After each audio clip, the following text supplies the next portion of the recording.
So, who wants to do the recap? Hey, Jeff, do you want to do the recap? Oh God. Okay.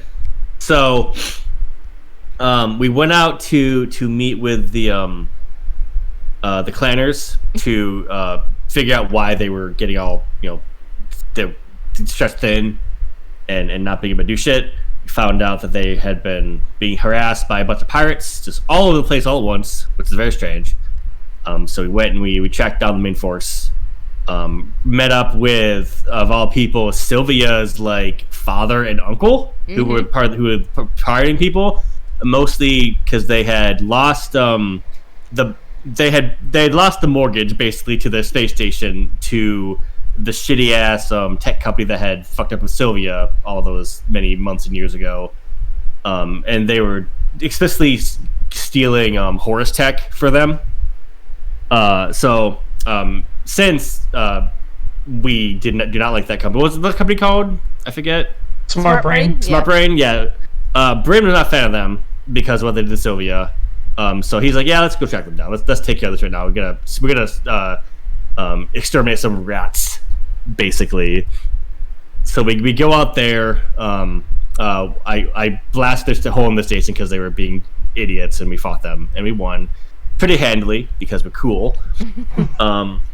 And then we blew up the station, and it was very satisfying and probably somewhat cathartic for Sylvia specifically. I assume. Yep. Yeah. Yep. Sylvia ended up with all of the remaining research data they had on their hard drives and shit, and they ended up with absolutely nothing. So I think we'll call her dad is now adrift in space, and Rusty was left on the space station that got blown up or something like that. No, not Rusty made it out with us. Yeah. Like we deliberately stuck him on an actual thing. Her dad is adrift in space in his little pod, but he had a distress beacon and stuff, so he's probably fine by now. Maybe fine. Shrug. That's future. That's future. That's future. Really, her dad problems. It's really hard to kill cockroaches sometimes. Mm-hmm. Yeah. Yeah. Yeah, probably not dead, yeah. To be clear. It wasn't worth your effort of killing him. Quinn showed up that mission. Yeah, I mean, look, that's a lot of heat that you would have been building up on your mech. That's wearing out your warranty over trivialities. I feel like we've all avoided our warranties by now. It's the various things we've done to our mechs. Yeah. Quinn showed up that mission, and she has the Vlad drill now. And I don't understand how super heavy weapons work, but now I do. It's just a whole barrage to fire them. That's it. That's how they work. Because you can't put a super heavy weapon on a lich normally, so I had to flavor a mount. But I have never put a super heavy weapon on a mech before, so I didn't know that. Period. So I thought that because the main mount was now the super heavy mount, that the mount attached to it would still be there, but it's not. It gets eaten up by the whole mount. We're good now. All is well and understood now. So now you can kill with skill. Yeah. So y'all made it back to the Flavor Town with Quinn and Sylvia and all that data to basically go over it for however long you'll be going over it. Isadora is still in flux.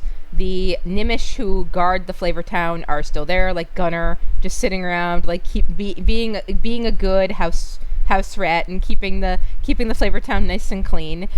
Keeping the cats out. Yeah, keeping the cats out. When y'all arrive back at the Flavor Town, and Quinn is not doing well at all. Probably just been leaving her as well. I don't know what you would be doing, but when we last left off, she had just not been she had started laughing a little bit with Noel, but then Noel needed to go talk with Bryn. I assume somebody's staying there with her. I don't know. Yeah, I don't think we were left here alone. We would have been someone. Yeah. At around all the time. Somebody with emotions, so not Ash. Oh, absolutely. One of us. Coriander, or Lyra, or Sylvia, whoever. Yeah, has been basically taking rotations, staying with Quinn. So she's not alone. some combination of this group of people, probably in rotating shifts, just keeping an eye on her, because not only is she not okay, but like the last time we left her alone for a minute, she got in a mech that was actually a glitch in time and then vanished for for a couple several weeks. days. Yeah, So, for a few days. Yeah. so like maybe we don't want that to happen again. Yeah, that would be bad. So, on the way to the Flavor Town, Sylvia rode and Noel had a conversation with her, which will be a pilot log when we can find time to record it. But life is a fuck, it turns out. But the TLDR of that is that Noel informs Sylvia that yes, there are two Quins. There's the one that started this whole thing, let's call her R1, who got to a point in time where something happened, did a thing, got the Lich frame from whoever originally owned it, Shrug, summoned Noel into this reality, shackled her, enslaved her, and then jumped backwards a big leap to the very start of our campaign. But again, in a completely different timeline, because that Quinn, R1, has been basically going back forward, parallel to the Quinn of that rotation, and then jumping back again because she's not getting the results she wants. And she's done it so many times that the counter, that Noel can't even keep track of it anymore. It's a very big number of times that she has done it. But this R1 activated the contingency known as the failsafe box. Yeah. But this time, Noel was able to Noel has been trying this entire time, by the way. That entire time that she's been bound in servitude to R1, get free of her. And it's this time that she was finally able to do so, because this Quinn, the one of this rotation, printed out a mech that has an HP on it. And that means that Noel was able to piggyback onto that NHP. And get free of R1. What R1 did in those couple of weeks between Noel saying bye whore and the Lich mech showing up in the bay, Noel doesn't know, because she can only be in one place at one time. That's I don't know. Good luck. Shrug. But we're gonna look into that. But we don't. Yeah. But Noel has, in that time, those couple days that Quinn was outside of time, Noel and Quinn spent a lot of time talking together, and Noel is familiarizing herself with this Quinn, current Quinn, and the time that they've been together since Quinn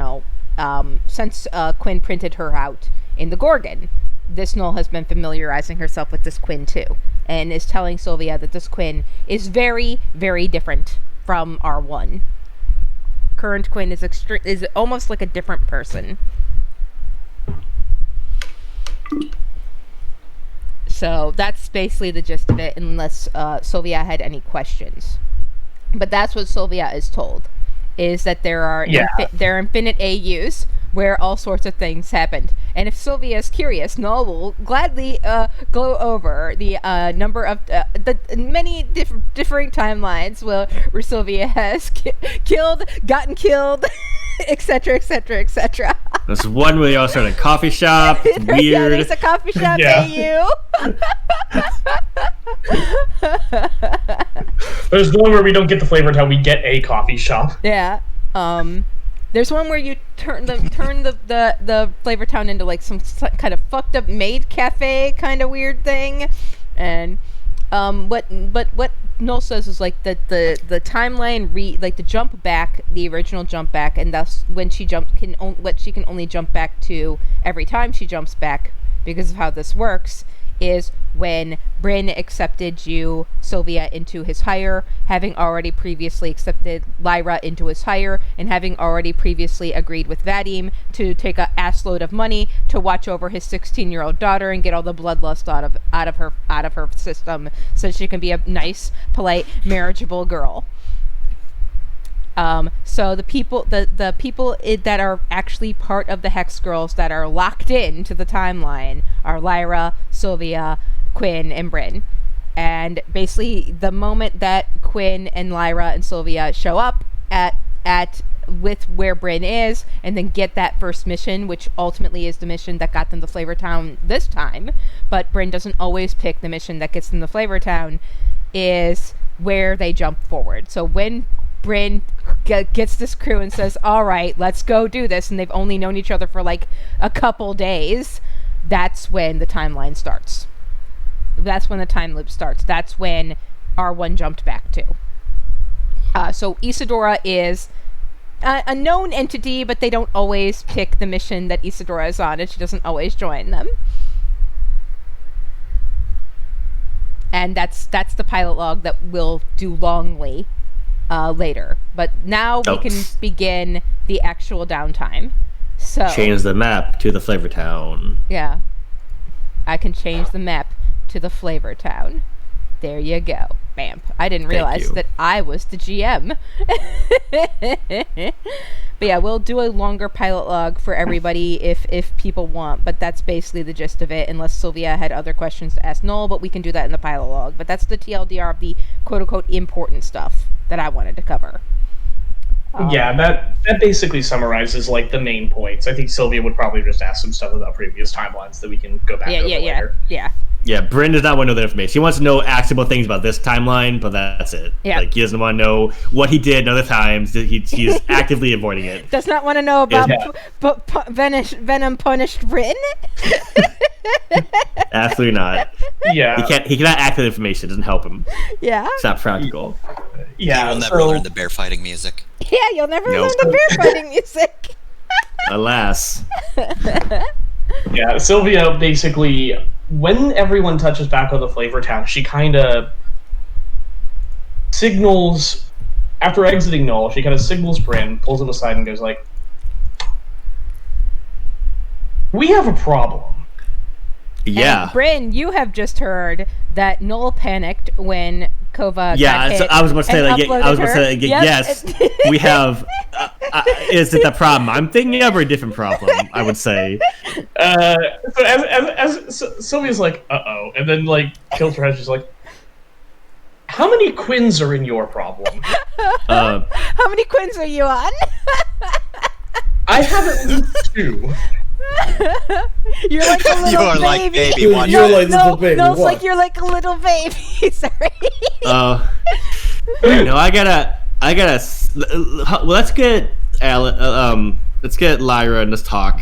Let's leave Quinn to Coriander. Leave Quinn with Coriander. It's fine. Yeah, go lie her down, but she's not in a state talking about these things right now. Yeah. I don't want to inflict more damage onto her fragile psyche. Yeah, well, unfortunately, she already knows at least some of this, so probably. She doesn't know the worst part.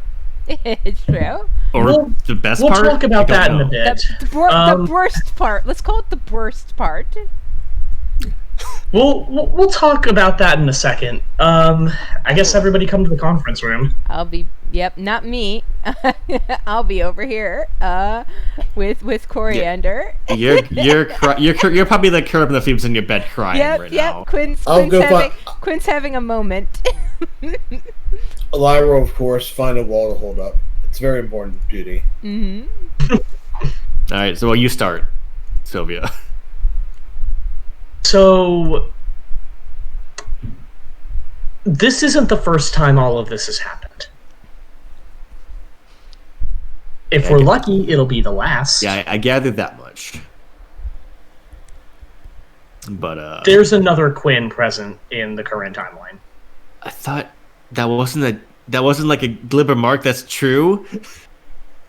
No, that's as far as I can tell. Noel is telling the truth as far as they understand it, and she understands enough about human temporality now that I trust her. I thought it just meant like that was like the Quinn from like the last loop it was in. They were in, and now they're here, and they were acting differently because the Quinn was different. But you're saying they're just here. There's another Quinn just in space somewhere, doing who knows what. Given that the other Quinn has access to the same neck that we found our girl in, yes, absolutely. You do know, Sylvia, Noel told you there's only one Lich. Yeah. The- I am having She- a question real quick, if you do not mind. Do Lyra? we know which Quinn we have? We have our We Quinn. have... Bryn would just say that. This one does not have a goatee. It's safe to say. Let me Go ahead. let me talk. Bryn would matter of factly say that this is our Quinn. I am at 100% positive of this. Well, fair enough. Going on A, how she's acting, and B, what Noel said about her Quinn. This is ours. This is our Quinn. Yes. All I know is just because she doesn't have the Lich anymore doesn't mean that other Quinn isn't doing things in our timeline right now. This And also it sounds means like that she's been messing with us for a while. this also gives us the implication that the other Quinn left the Lich for our Quinn on the Edolith, and then who knows where she went. Because Noel was not in the Lich at that time. No, she wasn't, which is an interesting twist of fate. Either way, we know that there is another Quinn operating around here. And I don't know what she's doing, but she's doing something. And it would probably be a good idea if we found out what before our girl wakes up. Yeah, Bryn kind of breathes through his teeth for a second. He's like, I'm hesitant to ask, but I think we do need to know what she's trying to prevent. Because there's no way around it. This is information that we absolutely need to figure out what's going on. There anything else about that right now? That... I mean, I found some stuff out about some of our previous loops. I know where the origin point starts. Okay. Then let's move on to the other problem that we have. New problem. Well, shut up. So Bren would go on and say, so apparently during our previous mission, one before last, when everything went horribly, terribly wrong at the end, and Isadora disappeared, and Kovanen got structured and killed,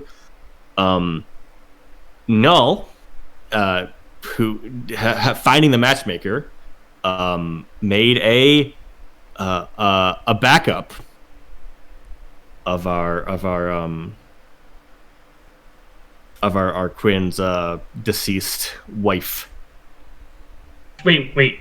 First of all, we're calling her that. Second of all, you can do that? Well, up until now, no. As far as I understand, she's Sylvia's just like sitting, like staring into space. We can just be computers. I wish Isadora's here for this because. Forget I said anything until Isadora. No, shows up. Bryn said that in character. He says, so. Here's the thing, though. So it's a copy of her from moments before her death. Currently, just kind of saved as like in the matchmaker as like a file, just like in stasis.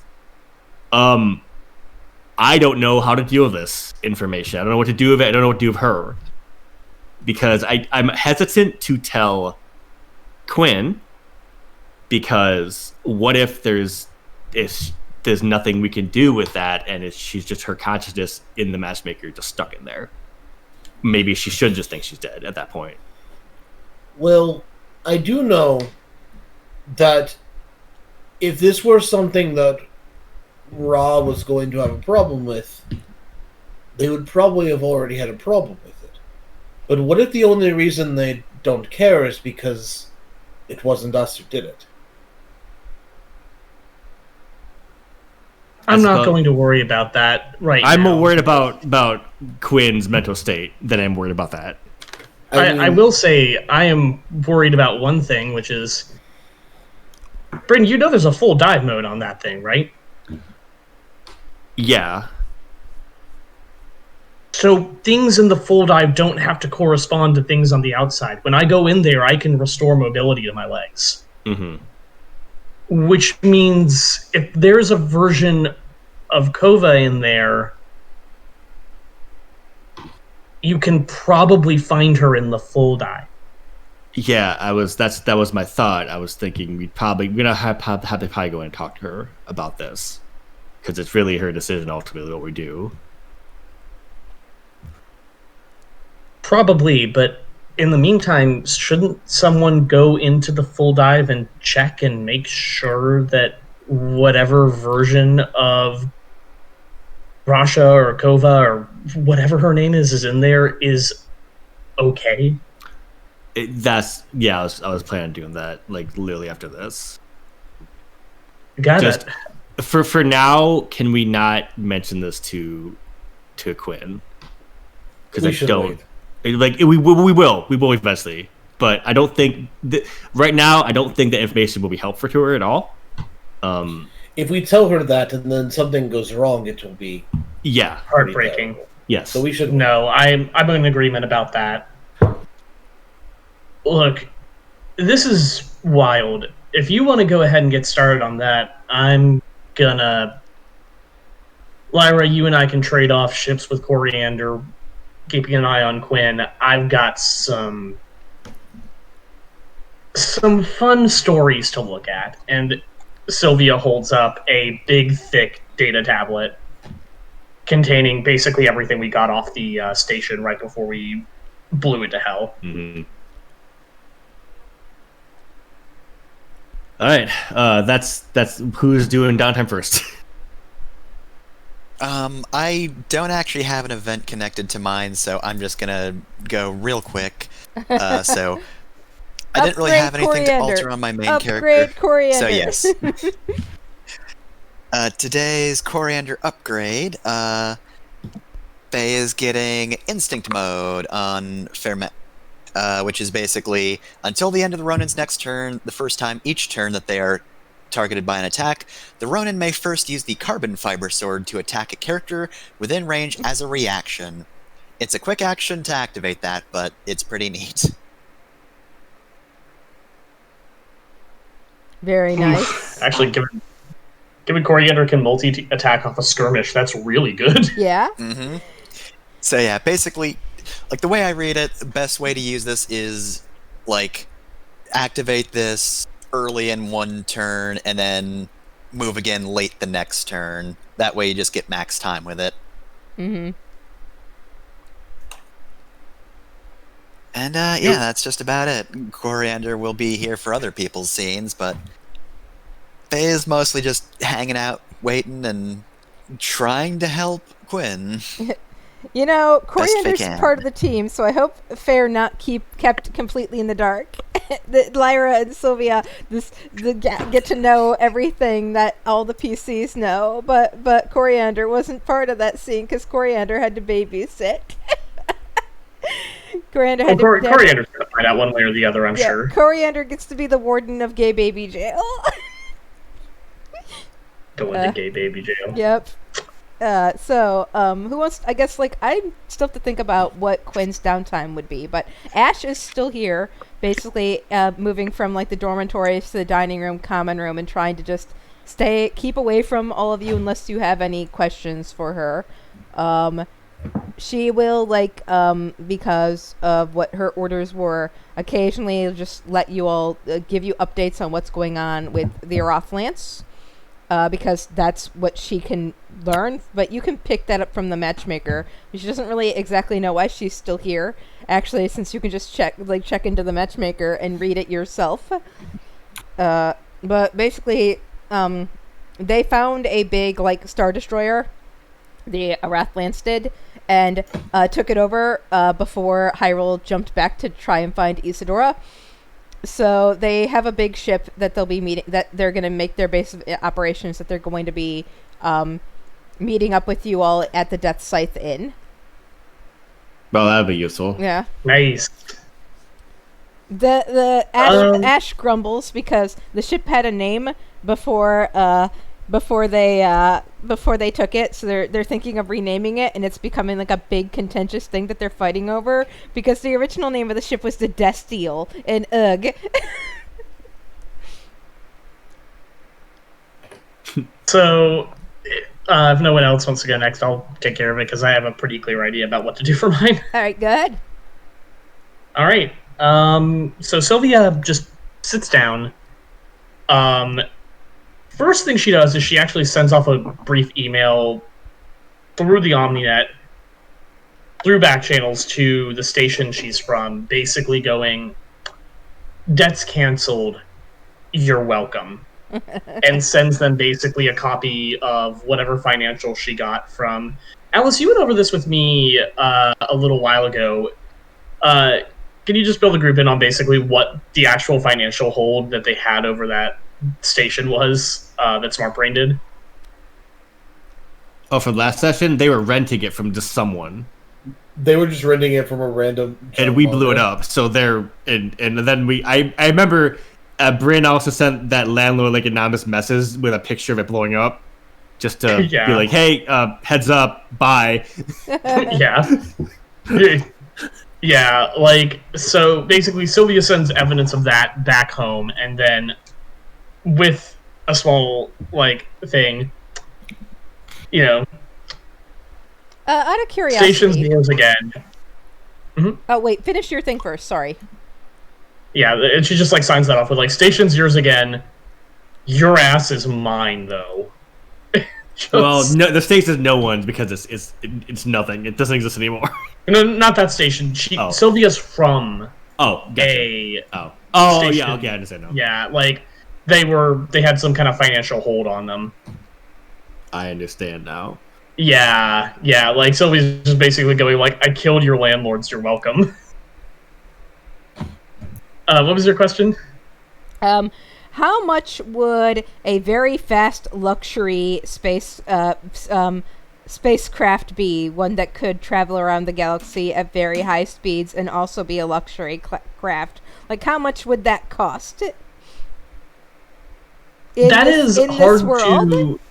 like a space yacht, basically? Yeah, like a very fast space yacht, yes. It would be, you are probably very rich money, but it would be eminently buyable. But how much would it cost? We don't have money in this setting, though. We don't really care about... Well, you do, but Bryn, We do, but we never have put numbers to anything, it's a meaningless question. I was curious. Well, it's not meaningless, because Bryn, when you log into your computer... You have an invoice for that amount of money, and a very angry email from the person. You remember those mines on Blair that you went to, where you fought the Death Knight, and the Amnon attacked you out in the middle of the desert? Yeah. The mining company that owns that, apparently their pleasure craft got stolen, and they were told that all they got is just they go invoice you with the price of their craft. Quick note, that's not Blair, that was a different planetoid. Oh, well. Batavia. Yeah. Do I know who stole that? It's probably Hyrule. I mean, you could easily, point A, point B, figure that out, but yeah. Bryn will just send this over to whatever legal counsel he has in retainer and be like, take care of this. This is not our problem. Yeah. Yeah. Yeah. They have no standing to bill us this. Yeah. Whatsoever. Yeah. Bryn has finally discovered the value of having a lawyer on hand to get us out of bullshit financial arrangements. Yeah. Said to Loic and Masi Esquire, space lawyer. I mean, if we want to get real deep cut, we just hired the what's its face, the Overture branch of Mirror Smoke Mercenary Company. Because they explicitly just have a legal arm. They're there to justify war crimes. Okay, probably not them. So the actual downtime action Sylvia takes after she sends that email off is she cracks open that data and begins pouring through it. And I'm not sure how we want to flavor this downtime action, but what she's going to do is try and take apart bits of the Diana, which is her half-size mech, the Atlas, and combine some of the, actuators and stuff like that onto her hard suit. Because she noticed that, with the new upgrades on that, on essentially, implants that she had, she might be able to straight up build herself a full-on, like, much lower profile, I can move around mobility device, and she's going to try and construct that. Okay. That's probably I guess maybe would that be a project then, since you're trying to make something? I think that would have to be a project. Yep. Yeah. So I think my only relevant trigger here is hacker fix, so I'm gonna go with that one if we're all cool with that. Yeah, go ahead. All right, let's do this. Big money, no whammies. Big money! Nice, well done. All right, so what does 23 get me on that? Let's see here. Go into CompCon and actually enter that. That would be a smart thing to do. Smart things for human persons. Downtime. I don't want to go diving. That's a long rim thing. Get organized, get focused, get creative. Here we are. And initial result is 23, which means I complete the project. Yeah, you did it. All right. Yeah, Sylvia basically cannibalizes bits of her atlas, which she hasn't used in a while. And what she ends up with is still a little too obvious for her to, like, wear it stealthily. Like, she could not blend into a group of people, in like civilian clothes with it. But she's no longer wearing like fucking Fallout power armor to move around in. She has more or less something that can actually like be taken out of a mech for long periods and look functionally like she's wearing like a really, really heavy flak jacket and heavy military pants, which is good because that's her look already. So she kind of works on that in the hours she's not watching over Quinn, and when she finally finishes that, she just kind of like falls over like, I did it! See, you did that, but you could have also just made like a Doc Ock like spider suit. Yeah. Because, like, See, I came so close to doing that. Also, I want But you to we know have that, like, confirmation that the fucking warp spiders were fucked, This- and she's not replicating that tech. I was hoping you would do this after Isadora came back, because there's some unique technology that Hyrule has that she just gave to Isadora to reverse engineer that would have made that suit way cool, like way more possible and cool, because one of Hyrule's dead comrades was a bit of a genius when it came to making cybernetic prosthetics. So there's like you could improve upon what you just made when Isadora shows back up in this game. Yeah, I was about to say, I'm going to be honest with you, I did not think I was going to get the 23 right away. Yeah. So I would say like you definitely made it. It's going to take you some time to get used to it, and when Isadora shows up, she can help you make that even better. yeah, like, well, this will be like a thing that this is within Sylvia's like skill set, which is like you're not an expert engineer, right? Well, if you remember, you're doing like, your best. Back when I rolled for the matchmaker, I did successfully get the right roll the second time, but then I had it play out over the course of several months in game before it finally got finished. So that might be something that like this might just still take narrative time. I will actually note that no, Sylvia is actually a very accomplished engineer. Yeah. It's been one of her consistent skill sets since day one. She does. I haven't looked at specifically mech and electrical engineering. Then never mind. And this is both. I will the only eat those thing that's words new to right her now. is like the implant stuff. Well, it's good now, but it'll be better later because Yeah, no, it's basically she has a prototype sitting in her room. It's not something she's deploying yet. This is basically my out so that I can do on foot fighting when we finally get to that. Yep. Yeah. All right.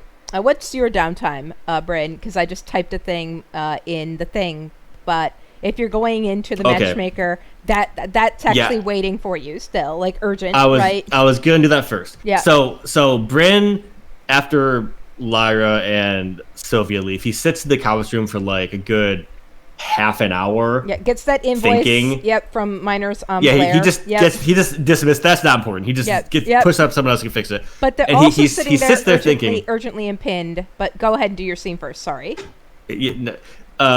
Is he thinks for a very long time about exactly how he wants to approach Rasha in the match. Not in the sense of like what he's going to say to her, but knowing. So here's what he does.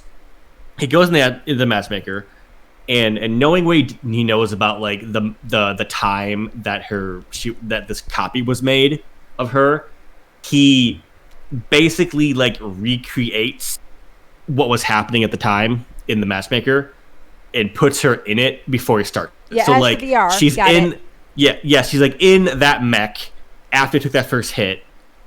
Before it takes the second one, but everything's kind of frozen and not like dangerous anymore because it's VR. Yeah. And he basically opens up that mech to meet her inside there to like make the transition like as smooth as possible from where she was experiencing into this. All right. So before that happens, you do have to dismiss a pop-up that Quinn put in there. It won't show back up again because you can just click the don't show this again. But it is, but what is it? The paperwork she sent to you on Blair.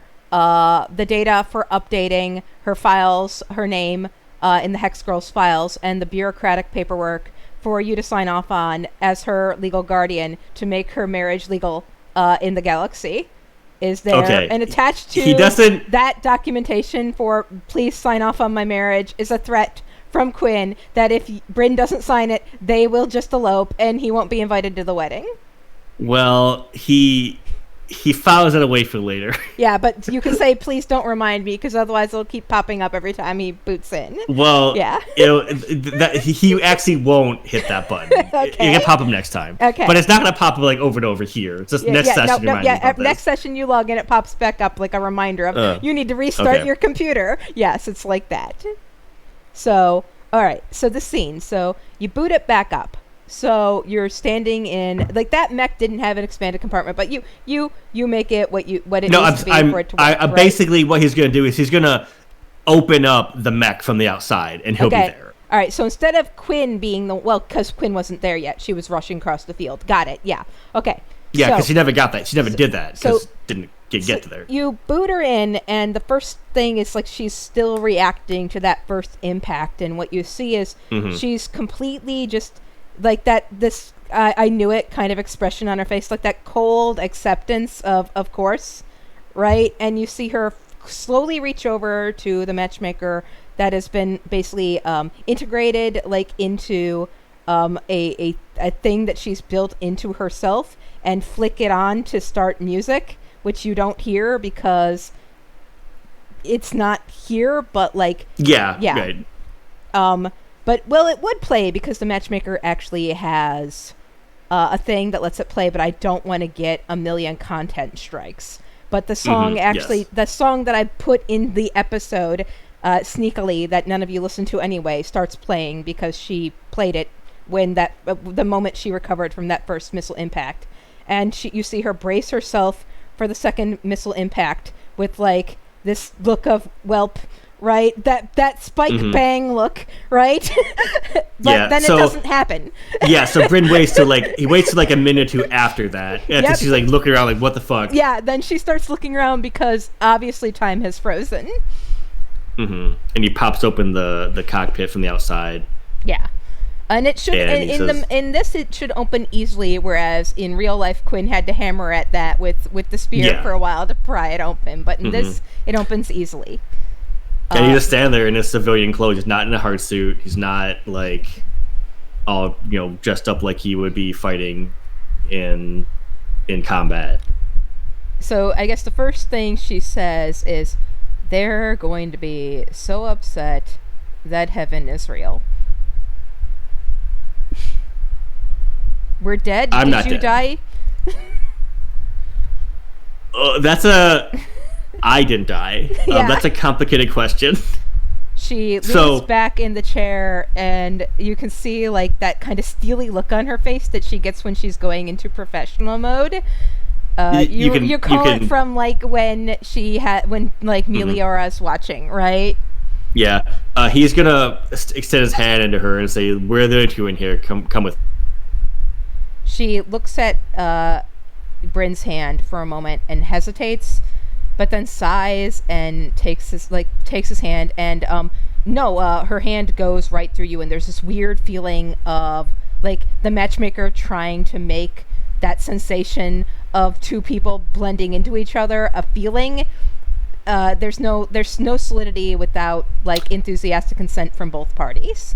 Really, because I asked her and she did it, but it still happened. Well then she can grasp your hand. Never mind, we're good. Yeah. So because he takes hands with he you. put his hand and said, "Hey, grab my hand." You got solidity because you got mutual enthusiastic consent. Mm-hmm. Yep, cool. So she takes. So his hand. he pulls her out of the cockpit, and once they're out, it's just like they're in a room. It's just everything else is gone. Yeah, they're in the matrix, like, the white matrix space of we can load in whatever. Yeah. There are some chairs, and he sits down and says, "You might want to sit down for this before I explain this to you, because I'm still grabbing my head around it." She rubs at her face, sucks in a breath, and sits down. And she's like, "Give me a second." And her avatar, that the representation here in the matchmaker is the default avatar that she had set for herself. So she takes a moment, like goes into the default avatar, which is just like, I don't know, Minecraft Steve, right? But then she's back and she's just like dressed in clothes that you don't recognize, and she's just sitting there like with her chin on her fist, an arm on the arm of the chair, just watching you like, oh boy, with this very I'm ready, kind of, am I ready, I guess I'm ready now expression on her face. Okay. Well, so Bryn would just say, "Okay. So, everything you remember on that battlefield did happen, up until the point that you don't remember anything else right now, right? You expect to get a second missile to hit your mech. And then one did not hit. Many more. Yes, I could. Yes, and then many more. You don't remember that because shortly before that happened, through some, I guess I'll call it Horus bullshit, a copy of you was saved in the matchmaker, which is you. You're that copy. And then things proceeded for the original you, just like you were expecting. I'm sure you understand what that means. So am I still me? You're you. From that point that the copy was made, and that's just you now. For you, I guess there'd be just no stopping. So a your consciousness backed up onto this thing. She says, gesturing to the built-in implant on the wristband on her arm. Yes, I guess now it's just in the matchmaker system. It's not just in that, because that he points at that wristband thing has been destroyed, but the whole thing is never together. So here you are. If I hadn't connected to the dang thing to play the music, I would have just been gone forever, wouldn't I? Yes, if she hadn't used the matchmaker to play the music, she would have just been gone. Because no one. Bryn doesn't know. Yeah, but he just kind of shrugs. Great. So, and then he'll say, "So here's where I am on this one. I'm glad that you," he points at her, "exist and are, still alive in so far as it can be said, right? Although you're currently, I guess, you're kind of like an NHP, I guess." Yeah, it's a consciousness here on the thing. Yeah. Yes. Is Horus well known, Fef, to everybody in this galaxy, or only to a handful of people? I don't think a lot of people would know about them, because they don't have a lot of interest in influence in Overture, rather. They're probably more or less a ghost story around there. Yeah, at best, the best that Kovan and Rasha might have gotten because of how much information could be gotten to her once she got swept into Deliverance. She probably only knows like the stories of them like just being like fragmented. They're basically like they're like the Brotherhood of Steel and Fallout in this universe, where they're just like been completely obliterated and they're just scraps because they're completely disconnected from the rest of the Omninet and Horus in the whole trying to it can't even organize in this universe. Yeah, so I guess Bryn would kind of see that confusion on her face and be like "What's he'd clarify Horus? Like what? and I guess like, I guess like, more specifically it was an NHP that was in a Horus mech that had found its way to Kovanen, to Quinn. Like, it's so similar, and that NHP, she had done this when you connected to it. I guess in a moment of panic because she knew what you meant to Quinn. It was a split-second decision. I do not think there was a lot of thought put into it, but it worked out for you, I guess. But did it? I guess. Well, that's what I actually came in here for, because as far as I know, this has literally never happened before, ever, in the history of our universe. The mass pick itself is such a weird new thing that I guess it wasn't possible before, but like this is a lot to take in. I understand. I don't know how you're feeling about this or like how you physically feel because he looks around and because this is like one of the first, like he has not done this that many times. He finally started using it last session, the last downtime to like train with Kanto, and he's like this is as real as it can feel, I guess. Yeah, this is it's because of enthusiastic consent. It feels basically 99.99999 repeating real. There's that 0.00 a billion integers away 1% not real. And I honestly I don't think Bryn is like that aware enough to like notice how it isn't. It feels for him basically real. Yeah. as working, right? Yeah. So he wouldn't even consider the thing about like not being able to grab people stuff because like why would you not be able to? Yeah. Right. So I guess first, and I think I'm gonna gloss over. We're probably just to talk for like a while in here, just like getting her settled, basically. You can kind of, but eventually, like what I'll say is like throughout this entire conversation, as you gloss over this, you can really see that steely expression never really leaves her face, as she's just kind of weathering through this, and her like what she will say as you start going into all this techno babble is like she's not a tech person. Bryn's not doing that. Bryn's not doing. Bryn is explicitly like he is talking to her for as long as it takes for her to like soften. Yeah. Like just about like what she's going through and like none, because Bryn doesn't understand the tech shit either. He doesn't know.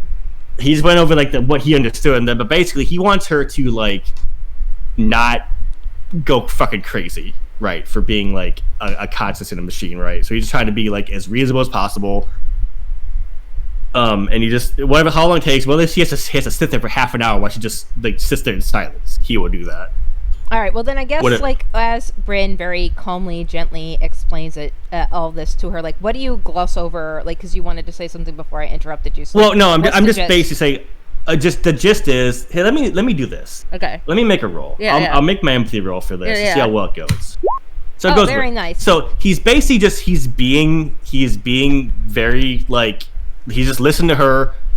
If she has a vent about anything, if she has to like just rant about what she's going through, whatever it is, he just sits there and takes it for however long it takes, and he just says the right things at the right times to like kind of help her through it. All right. Well, Rasha is a very different person than Quinn. She never really had the opportunity to be a kid. She just basically got like immediately welcome to adulthood at 8 years old. Time to keep your people from being wiped off the face of the galaxy. Have fun.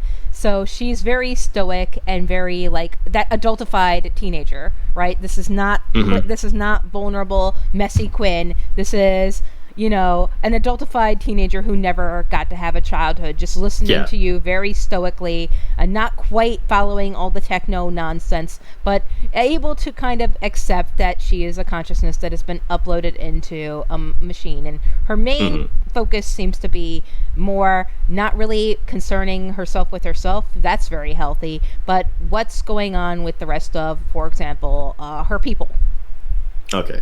Well, he will give her all the information he has about all. Yeah. So our people. So at least like what Bryn can tell her is that the what Ash told him just before he jumped in here, which is that the Ashai people that you met on Daris, that planet where you fought in the jungle and fought the Rathalos, they went off into space having learned the truth and, gathered up all the berserking Ashai, because I don't think Bryn even knows the dictionary terms to use their terms with her.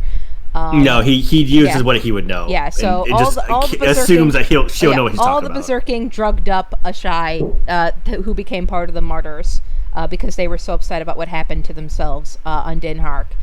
They gathered them all up, and then basically almost every Ashai that wasn't in that condition in Deliverance left before the Blair mission and joined up with that group. And upon her death, the few remaining that she was holding out for did leave. Mm-hmm. And she succeeded, at least. That's probably helpful. She succeeded in getting all of their people out of Deliverance, which is all she was holding out for. And she looks relieved because she had a lot of guilt over the few people that she was going to have to leave behind when she bailed. Right, the few of her people that she was going to have to leave behind when she bailed to go jet setting across the galaxy with this weird girl who called her one day at 4:00 in the fucking morning. Great. So she's relieved at that, and she says, "Good. How? Then do they know that she's dead?"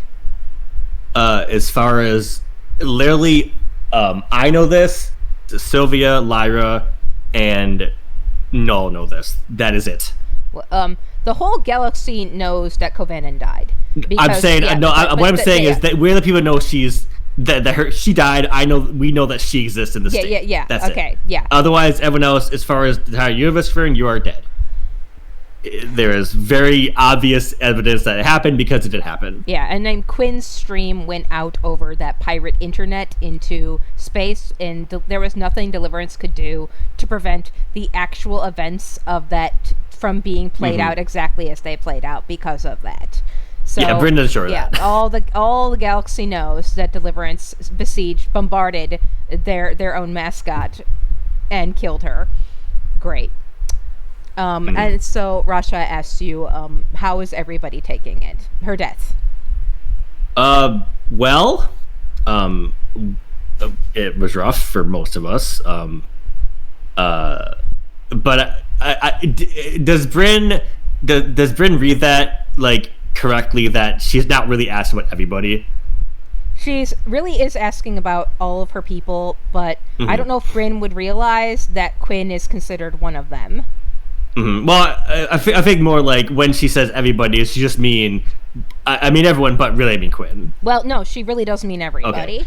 Well, he would give her whatever she has, about but, that. He wouldn't really know. That update would include Quinn. Yeah. Yeah. So, basically everybody's taking it incredibly, incredibly poorly, and Quinn is taking it extremely, extremely poorly. Yeah. Yes. Yeah. At that, Rasha frowns a little and says, "I'm so sorry." And she basically says, I should have just gone with you. Well, you don't need to pause about anything. We make a choice in life, and sometimes they work out in ways you don't expect. As he looks around in this empty void again. I don't want to make excuses or give explanations, but you're a soldier like me. You want to finish the fight. I'm so stupidly stubborn. Look how much damage I've caused. Well, you won't be the first person you risk to cause a lot of damage. You won't be the last either. So don't Wait till you hear about your wife, what she's been doing. That's for not what he's a billion implying. Years. That's not what he's implying. He's not gonna touch that. That's too much information right now. In fact, hopefully she never learns about it. Mm-hmm. Hopefully no one else but we know about that ever. So I'm just like this nobody. What happened to my remains? A lot of missiles, to be honest. Like, we had a little bit of a like memorial for you once we got out of there, but there wasn't really enough left to like inter And missiles. And Yorn, no, my mech. The mech that she was in at the end. Yeah, there. the one she printed, the Jenner that she showed up in. Oh, that one. What happened to that? I think Sylvia recovered it. Yeah. Yeah, Sylvia recovered it, and she used it to make parts for her mech, right? Basically, as the current incarnation of the Vulpes Rex is just. He would tell her that, like, some of the actuators that she could save from that. Yeah. But like, we had wrecked that pretty bad already in that fight. Like, yeah, you'd like I shot that it and blown off a couple of its systems, and yeah. She chuckles and says, "Well, those are pretty good. That's pretty good hands to put her in." This is a lot to process, Renza. Yes, I understand. So yeah, just take your time. I'm going to be honest with you. Right now, because this has never happened before, I don't know what to do. I'm going to try to talk to people who are much smarter than I am about that, to see if there's anything we can do to extract you from the matchmaker in a way that is not debilitating and horrible. But I don't know. I'm just a starship captain. I don't know about these sorts of things. Yeah, and I'm just a soldier, and I didn't really get a lot of exposure to the cultures and traditions of our people before being voiced into a massive civil war where almost all of my people were wiped off the face of the galaxy. So yeah, we don't always get to live in the universe we want to live in, right? I suspect we have our own beliefs and ideas around these things, and I don't even know what to think about the condition that I'm in right now. I'm going to need some time. What right now do you see as my options? And you can see like she's approaching you as a strategist, right? As if this was a battle. And you can see her fold her hands in front of herself as if like this is a strategy meeting. Like, this is a general, right? Mm-hmm. Okay. Well, I mean, at least for now, you like in this VR space, you can just like exist and like do what you want to do for the moment. So there's no rush to make any final decisions. Obviously, this is probably the worst option, but right now you are literally just some files on this machine. So if you chose, we could just delete that, and that'll be the end of it. I wouldn't choose that myself, but that is an option for you. Right now, obviously, like he gestures out the mass maker. You exist within this space and do whatever you want with it. Like, I'm not going to turn you off when I leave. I'm going to leave this running, so you can just be in here and do whatever you want for the time being while we stay with this. Optimally, it'd be cool if we could just like get you into a body somehow, but Bryn just kind of shrugs because like he doesn't know about stuff. They're like going from like the kind of things they did to my comrade Sylvia, and the things we have, and the way we can connect our brains up to our mechs in better ways than that was. There may be ways to do that. I don't know. I have to find out. Also, I guess robot body. I guess that's possible. Maybe he doesn't know. In the meantime, how real do these robot bodies feel? That's something to take up with You'd have to- Coriander. You'd have, yeah, he would say, you'd probably have to talk to Coriander about that, because I don't know. Who's Coriander? I'm not an NHP. Coriander is Isadora's NHP that she created, I guess? Brought here? I don't know how NHPs work. Isadora's a Remember mom? the mech you stabbed? What? Remember the mech you stabbed? Yeah, yeah, remember that mech you destroyed earlier? The Ronin, yes, the Ronin frame. Yeah, that was Coriander. That was Isadora's child? Well, not, I mean... Her eyes widen Yes. and she slumps back in her chair. Coriander's still She around. looks physically ill. That's a final real emotional reaction from this girl, by the way, right? But beyond that's something, I guess. Ice cold feelings are for losers, but this is definitely a very visceral negative, oh god, I have committed a big crime reaction from this girl. Well, Coriander's fine. Actually, I guess. She's No, retching. listen. So they went through a thing, I guess, very similar to what you're going through right now, because Coriander was brought back up from a backup before that mission. So they also had the same deal of this kind of missing time of things that make sense because they just pop back in. Last I'll send. I heard from Quinn, Coriander was just a cute little program that she was playing Dark Souls with. I didn't know that you had. She's going through the stages of grief right now on the floor of this virtual space. I didn't know. She's in denial.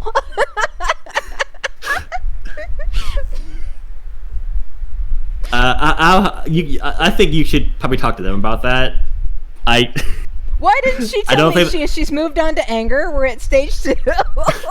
I don't think we knew at that point, really, because it had just happened. Actually, it hadn't happened yet, because when Coriander came back out after being reprinted and had a body, that's when it went to level 2 mechanically, right? So I'm not sure about that. Fafnir would have to answer that, but yeah. More or less is pretty much being brought back from backup, and that kind of started it. I think that NHP was more rudimentary before now. They can explain it to you better than I can. I don't know. I'm not them. Faye, but yeah. IGM, Faye Fair are Coriander's pronouns, but yeah. Bryn's doing his best, okay. Yeah. I mean, I'm sure. Maybe I'll apologize. We can talk it out. This is the bargaining stage. Look, she's speedrunning this. She's so good. Wow, amazing. So much emotional intelligence. Yeah, she just lays there I fucked up so bad. Hey, we're at depression already. Yeah. But the main thing is are they mad? Is Isadora mad at me? Is Quinn mad at me for murdering her sibling? Well, I mean, they kind of thought you were dead, and we haven't talked to Isadora since then because some other weird things happened. I don't think they are though. But I guess that brings me to my other point I need to make here. So on the one hand, no rush or anything. Just take the time you need. I'll be back in here to talk to you. I don't know whether I should tell Quinn about this or not. About you? Can she access this? Not. This is in Bryn's files, so I think Bryn should move this into his shit. One, Quinn respects everybody's privacy too much to go into their shit that's put in their personal files, which this is. And 2, Bryn could have secured this even more beyond that if he wanted to. He's not that smart, but he probably wouldn't know enough to put permission, to say. Not currently. She won't find out accidentally, and we're not going to tell her yet until we have a better idea of what's going on exactly. But ultimately, that's up to you. I can't. If you want her to know, then I'm not going to hide that from her. I need some time to think about this. She says, looking up at the quote-unquote ceiling of this place. Mm-hmm. What she and I are I'm not sure I can keep things from her and remain what we are. And I desire to remain what we are. How Bryn will much nod. time has passed since then and what is now? Like a week or two. It hasn't been that long. It's right? been a couple days, I'd say, right, Fef? Yeah, it's been like less than a week. Yeah. Yeah, it's been less than a week. It's been like and I would have told her like all this about how Quinn disappeared for like a couple days and what all that happened there. What? No, I told her all that stuff. Oh, okay. When after came back and the Lich was there and she just up and left and came back in the next mission. Okay, if you said that like Rasha did not take that particularly well and is deeply confused by that. So is she still her? What the fuck? She listen, the grieving process hits us all differently. She took the events of that mission very badly. And I think she'll be okay. Right now she's, an emotional wreck, but she's not like, what's that word you use? He says. Wrath. Yeah, I don't think she is that right now. I'm not an expert, but I think she's just a emotionally devastated teenage girl right now. How could she not be? We Well, fought so she hard has- for this, and I went off and died like a fucking idiot. Well, Rasha punches the chair, and the chair just goes flying because havoc physics. Well, Rasha, she has a lot of people in her life that care about her and care about her well-being. So we did our best. I'm not blaming That's you. why. No, that's Biz's explanation to why she's not a bloody berserking psychopath right now. She was totally a bloody berserking psychopath at the beginning of that mission, by the way. Yeah, but at the moment she's not, because everyone grabbed her and say, "Hey," and tried to comfort her and not let her go psycho. I didn't. We didn't. From what I know of our traditions, people who go that far don't normally come back. But I did. Bryn would think about that for a while, and he would say, when I say this, I don't mean to minimize the experience of your people or anything, but I don't think that I don't think people have a point where they go and there's no coming back from. I think there's always a path back. You somehow. sound like Hyrule. She smiles. Bryn just kind of nods. He's not sure how to take that. He's not really sure what that means either, because he doesn't have the context. But he just kind of do. You met Hyrule on the Ashai mission. Hyrule was the leader of the Ashai mission, who voiced basically that same belief that she thinks there's no point. There is no such thing as a point of no return. Yeah. And Bryn believes that. So this is not like him just giving her platitudes. Yeah, but she's still afraid because at that mission she had voiced that even though she doesn't think there's such a thing, her people do believe that this is kind of a point of no return. She wants to prove otherwise. That's what she was trying. That's what her whole shtick. Okay. Right. So Rasha sighs and says, I guess I need some time, and I agree that giving Quinn more time is probably right, is considering I also need time, but I miss her already. Bryn just kind of nods sadly at that. So he will finish up this. He'll basically give her, I guess, however they do it to the matchmaking, the ability to contact anyone on the station, him or Lyra or Sylvia. Yeah, basically the people who know. Yeah. Yeah, and say you want to talk to any of us, just just message us. One of us will pop in here. Don't worry about what time it is. We'll I guess out of bed if we have to, just to come talk to you. It's fine. I care about your well-being as much as I care about Quinn's well-being. So if you need anything, just let us know, and we'll do our best to figure this out. I'll look forward to seeing you next time you pop in here then. And I'll think about calling you. But I'm not like Quinn. I'll try and figure out when a reasonable functional time is to call somebody. Well, it's... I think he laughs at that.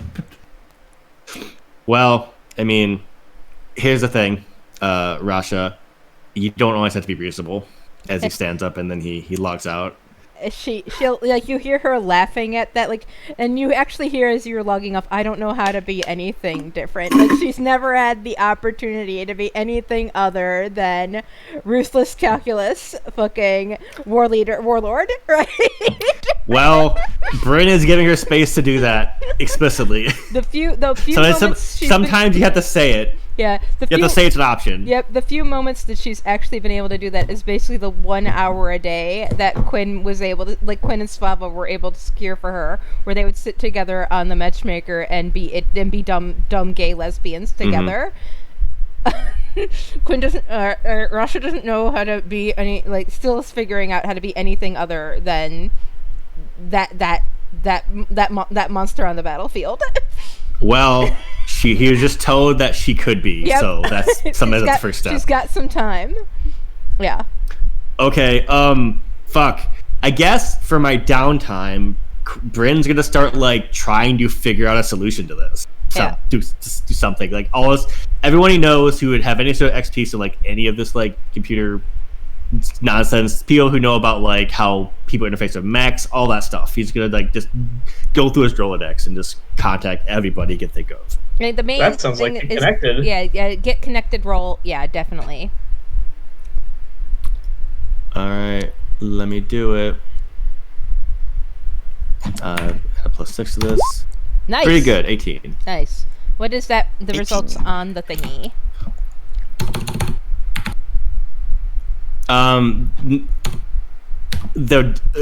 I get what I want, but they'll need a favor.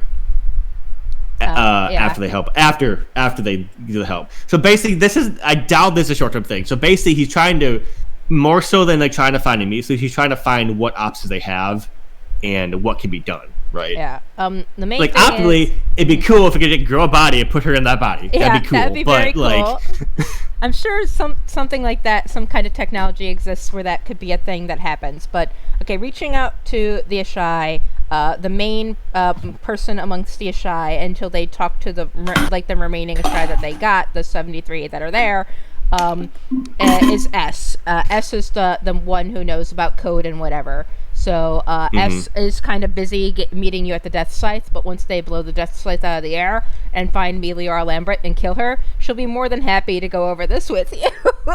okay, so there's that. There's also, like, like the stuff like the Smith Shimano, like Neuralink thing that a lot of us have, like that kind of stuff. Yeah, you can maybe helpful. Through inside the matchmaker actually are some tags tagged by a user. The ones that Quinn mentioned before when she unlocked those Lost Tech mechs for all of you. She said when she got the archives that came tagged with a previous user who tagged a lot of uncomfortable stuff that she didn't want to look at, but then she just released all that tagged information to everybody who she trusted. Basically everybody who had the matchmaker. So you can go through that user's tags. It's basically, by the way, just like garbled, like glitched out, whatever. Whoever that was, you're not going to be able to figure out what their name was because they censored themselves even within the archives, or were censored. Shrug. But gosh, this person sure does have a lot of information on Smith Shimano, don't they, Fefner? Yeah. Okay, well, he'll start pouring through that. Like, this would be hours at a time. You learned some deep war crimes stuff. Well, cool. That's not what he's interested in, but he probably learns it and is like, well, great. I wish I didn't know this. But, like, again, like, Bryn is not a engineer. He's not a he, like, knows how to, like, fix mechs. Yep. So, like, he's basically trying to find leads of people who would know better than he would. And I guess, like, who else could they contact Pfeffinalis? Like, who else could he get in contact with who could start getting in on this? I guess, like, Ryland is somebody who's connected to the matchmaker. Ryland is the Garrote, the 9-entity Garrote, and basically effectively the quote unquote leader. If carrion rats could have a leader. Ryland tells you that she has to, like, she did not think about, she did not take into consideration that that the NHPs would do something like this. So she needs to think about this because Garrote. Well, also he's not telling anyone exactly what happened. Okay, he's using like vagaries. Okay. And saying like, suppose that there was like an NHP like trapped in. Let's talk about a hypothetical. Yeah. Hypotheticals. Ryland says this is an interesting, For the sake of argument. an interesting philosophical quandary that you've brought to her, and she'll swing by the Flavor Town and talk it out with you because the Garrote are trying to decide what they're going to be doing about what's going on in this galaxy anyway. So they do know that right now their main thing is just keeping a bead on Meliora and knowing where she is at any given moment. But beyond that, they're not exactly sure what their role is in this galaxy. So her people, Okay. yeah. So she'll swing by the Flavor Town, basically next downtime mission to talk this over. Yeah. Or as soon as that happened possible. later. Yeah, as soon as possible. Yeah. Yeah. Okay, that is my stuff. Yeah, so we'll go over it, but basically you get a team together of experts and information on the matchmaker to go over this and have like a council, right? People you won't be able to reach right now probably are Lionel because he's like drunk on the floor crying in the fetal position probably. Fef, I assume. Yeah, and I don't know if he'd be a lot of help as it is. Yeah. I don't think any of your boundless contacts would really be. He much was help more of like, here. yeah, he's not really his expertise. So like, Bryn knows that he'll have to tell people about this eventually, like for real. But like until then, he's not gonna just spread this information around because like he also rightly realized that this type of thing happening has very significant ramifications just in general beyond this current situation, and he doesn't really want that getting out yet. Yeah. Because like, Ryland, if you can make copies of people and then send those copies like put in a mech and send them out to war, that's a problematic at best. That's more war crimes. Like Ryland, if Ryland hears about that, like if you ever say like Ryland will say like that is not what their power is supposed to be, and there's a reason why nobody knew that the Garrote even existed up until just now, right? There's a reason they stayed hidden, and when they were found, they tried to pretend they were just dumb animals, and that got them doomed, right? Yeah. Well, so those are problems for people smarter than Bryn, but yeah, but you are thanked by Ryland, and she does look forward to speaking to you again. And she does ask you what you're going to do about that paperwork. What paperwork? The paper. She's referring to the paperwork that Quinn left for you. What do you think I should do? I think you should sign it. We respect people's consent in our culture. In our power is actually bound by that. We can't actually do things to people who don't want it. So that should let you know that if Russia got saved, part of her wanted it. It wouldn't have worked. Psionics wouldn't have worked if she didn't consent to it. Okay. Bryn will think about that. He hasn't done it yet, though. Yeah. He's having a lot of problems with this because, again, teenage girl. Yeah. But come back to me on that one. Yeah. But not that Ryland could know that it was Russia, but basically Ryland, what you can divulge from that is basically the psionic panic of back her up wouldn't have worked if the person being backed up didn't consent to it. Okay. Yeah. Bryn has a lot to think about. So. I think Alice has not done that. Yep. So Alice, what is Lyra going to do? Lyra's gonna have a much lighthearted adventure. Good. Yeah. Sorry. Good. Yes, please, thank God. Lyra is going to. Let me get the Brody Quest song from this one. You should, because we need some kind of music because it's a montage. Okay, hold on. Let me get Brody Quest. If anybody can beat me to Brody Quest. I don't know the command to actually do stuff. It's exclamation point play. Hold on, we get this. There we go. Oh, I missed it. I was typing as you did it. This is so good. Yes. Okay. Lyra has decided that Coriander really needs to experience more of what being embodied is. So she's spending her downtime taking Coriander on a series of adventures. These adventures alternate between new parts of her ever-evolving workout routine and how good Coriander is at them, which they are not. And taking Coriander down to the dingy backwater planet to experience life on the streets. Gallivanting about. So she spends a lot of on the road until you bring. She and Coriander spend a lot of time like avoiding situations, all kinds of situations. I'm doing get focused to get a skill trigger for get somewhere quickly. I've had a lot of recent practice.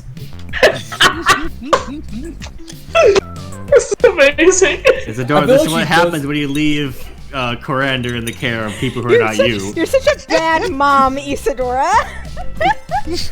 I feel like she tries to take Coriander to a bar, and it just ends up being like that bit from Star Wars, where it's like, I wanted the 12 systems. We don't want NHPs in this bar. Hey, where's It's just an endless train wreck. We need to know when you were born. Oh, a few months ago. I promise I can explain if you will just give me a moment. Oh god. I remember, I'm thinking back to the episode following the Clash of Clans episode when Quinn introduced Lyra to Josephus as her aunt she's not allowed to be alone with, and now Coriander is being alone with the aunt that nobody's supposed to be alone with. It's true, Lyra's but not a for the bad reason you influence, think it's initially good. when someone says that. Mm-hmm. For different reasons. The reasons being mainly that Lyra will try to get you into knives or something. But yeah, that's what I do. We avoid situations. Lyra gets really good at running. Specifically from point A to point B, where point B is a ship that can take her away. It also gets like it attempts and fails mostly to get Coriander into knives. So basically, Lyra and Coriander have like one of those dude, where's my car travel movie, buddy movie montages across the At galaxy. one point, they stick a bananas in his tailpipe. At one Yes. point, we are chased by a clanner who does look suspiciously like Adrian Brody. I feel like we break a lot of laws, but they're all like tiny ones, so we can probably leave without too much consequences. Yeah, it's all like misdemeanors. No felonies. But see, in the end, it's all cleared up because actually, by having to chase us, the local coppers found something much worse than us, and see, we're actually heroes. It goes elaborately wrong, like the Hangover. Yeah, Perfect. I love it. very good. How long does that take? Like, how many days does Lyra disappear with Coriander? I think when we disappear we go down to the planet together. Oh, the and I vineyard. think You we're just down there for, party like, on at vineyard. least- Okay. It's like at least 2 days. Because we literally cannot get home for a day and lose our ability to communicate with the station for about 24 hours. And people just assume we're having fun. I think Bryn's kind of like, you know what? Whatever. I'm sure they're fine. They're just down on the planet.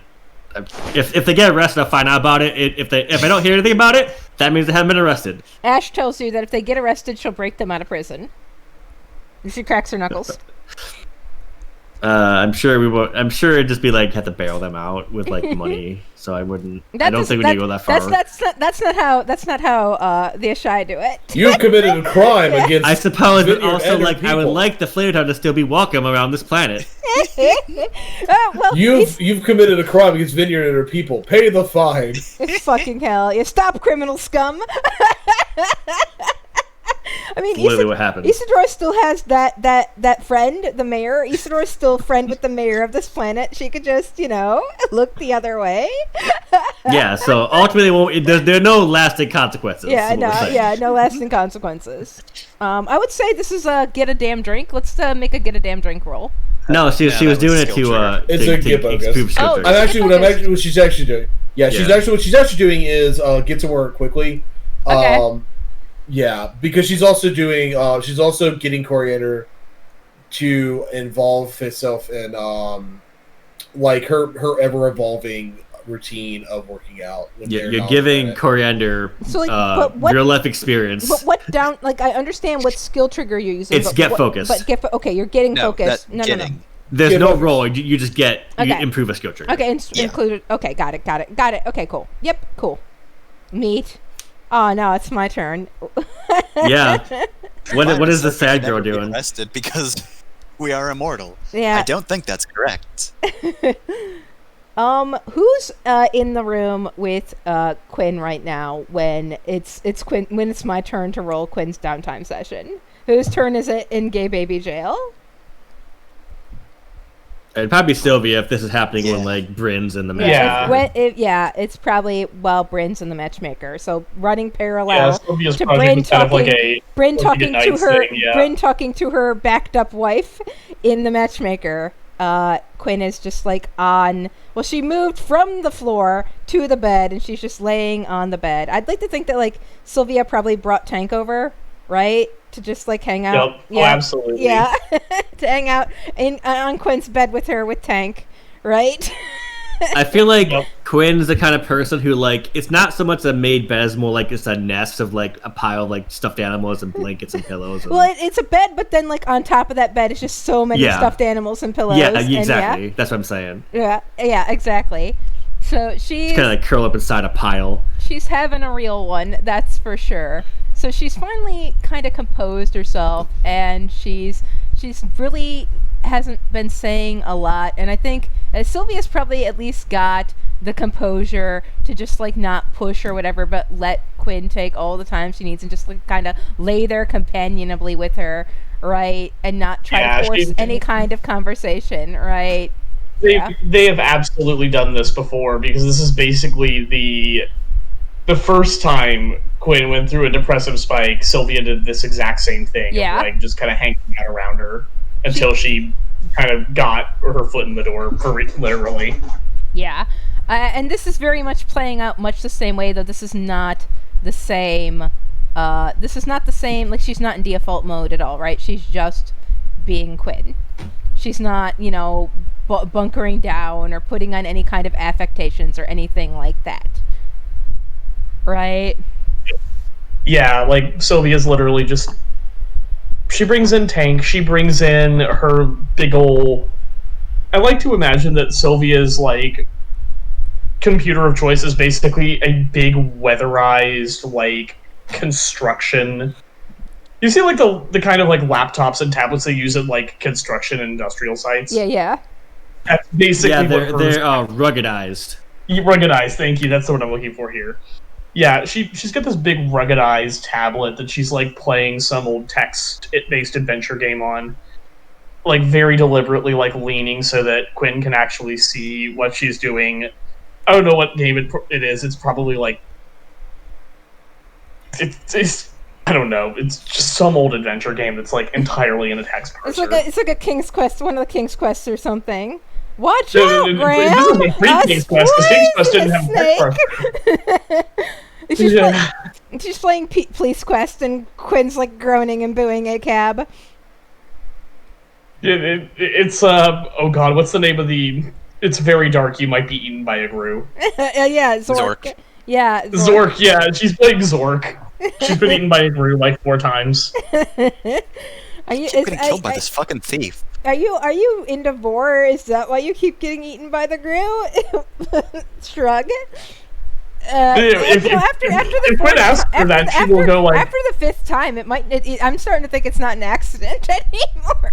after like the fifth time that Quinn asks her that, like Sylvia will actually like turn and go like, I mean, mostly I was just waiting for you to get enough life in you to ask to play, and then hand her the tablets. She looks at the tablet and she looks at the game and she frowns a little bit and she puts the laptop back into your lap but pats your leg. And are you wearing the new stuff that you made so you can move around easier, or are you still in the usual stuff? Neither, I think, in the current circumstances. I think Sylvia, because it's still in very much prototype stage, she's like just finished it and she doesn't want to bring it in here because she doesn't know if it will like set someone on fire yet, right? You know, there are like actual like things that could short out and such still. Yeah. So she walked here in her main getup, but she's taken that off. She's actually like stretched out on the bed, mostly immobilized from the waist down. She's got some movement there, but it's really difficult. Yeah. Oh. So this means a lot that like she came all the way over here to hang out with her. So Quinn's like, I'm not quite yet in the mood for games, but thank you. And she'll lay back and like in the pile of stuffed animals, and she'll just basically like how's everybody doing? Did I do anything terrible while I was like that? As far as we can tell, absolutely no. You helped me get rid of Smart Brain, so you did at least one good thing.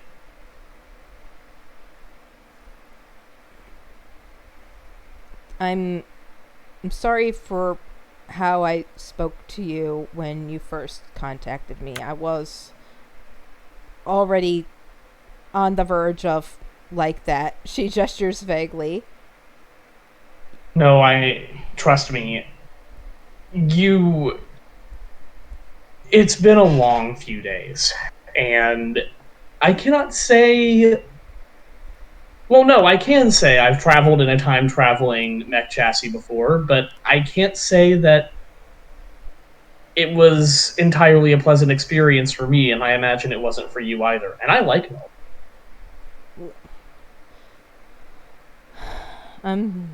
I mean, it definitely, you get a little motion sickness. I guess time sickness. Would it be called time sickness? It's definitely not for everybody, but it's been nice getting to learn who Null really is now that she's in the frame she was always supposed to be in. But I still don't know how it showed up, or the only message I got, she says, is a little sticky note. Print, and it's not even like written in handwriting. It was like printed up on a typewriter. What did it say? And she just pulls it out because she has it. It says, "You're gonna need this." Printed up on a typewriter on a sticky note on the console. And when I booted up the Lich, it flashed a screen that said, "But the future refused to change," which is a quote from a video game called Chrono Trigger. Yeah. Bryn, as far as I know, Bryn is working on something related to this. But we're kind of keeping it on wraps right now until we know what's going on. I do have to say, I know I'm not doing the best, but how's Null? Because when she saw that frame, she didn't appear to take it particularly well. It was almost like with a resignation. Null's doing all right. apparently she has some bad memories connected to that frame. She might tell you about them later, but I had a little bit of a chance to talk to her. She told me a tiny bit of it. It's something that goes back a ways with her. I see. I can tell you that her experience with you in that frame was significantly better than her previous experience with it. Yeah, it's clear that Quinn, that Null has not told Quinn that her previous owner was also Quinn. Like, you can see, like... Yeah, and remember, Bryn also told Null to do not tell her that. Yeah. Quinn sighs and says, I'm not doing particularly well myself. I know. Did you ever read the stuff that the Ashai put up on the Matchmaker?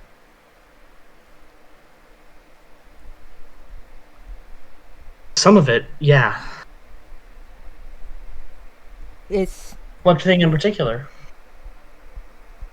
Well, it's not anything you could have seen. And she sits up and scoots to the edge of the bed and looks out at like the room that she has, with like a fraught expression on her face. I'm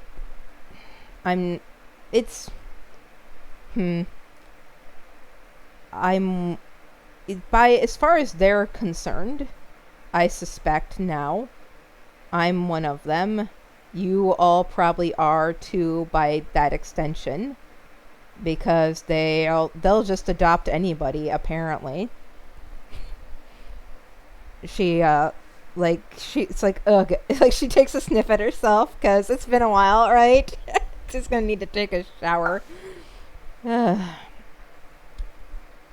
There's a term in between Irrigan and the term below it that has been omitted in their dictionary because it's a term they can't culturally share with people for whatever dumb reasons unless they are that term with them.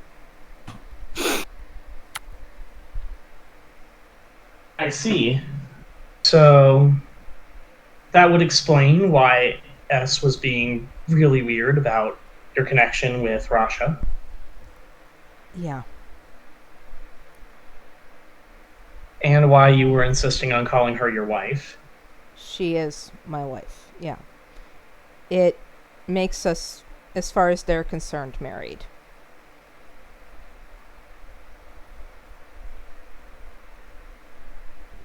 And then, like, Quinn looks out in that way that she looks so much like S. That same, like, emptiness has set on her.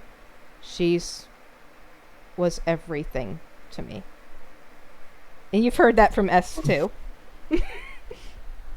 She was.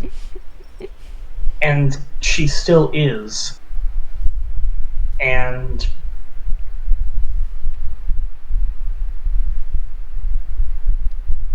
if she could see you right now, you know what she'd want you to do. What about what I want?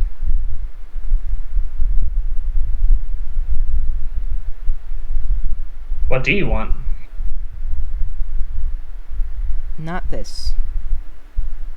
She fingers at the dog tags that Rasha you notice she's wearing dog tags now. Yeah. Those were handed to her. She fiddles with them in her hands. Like, this isn't even a thing in their culture.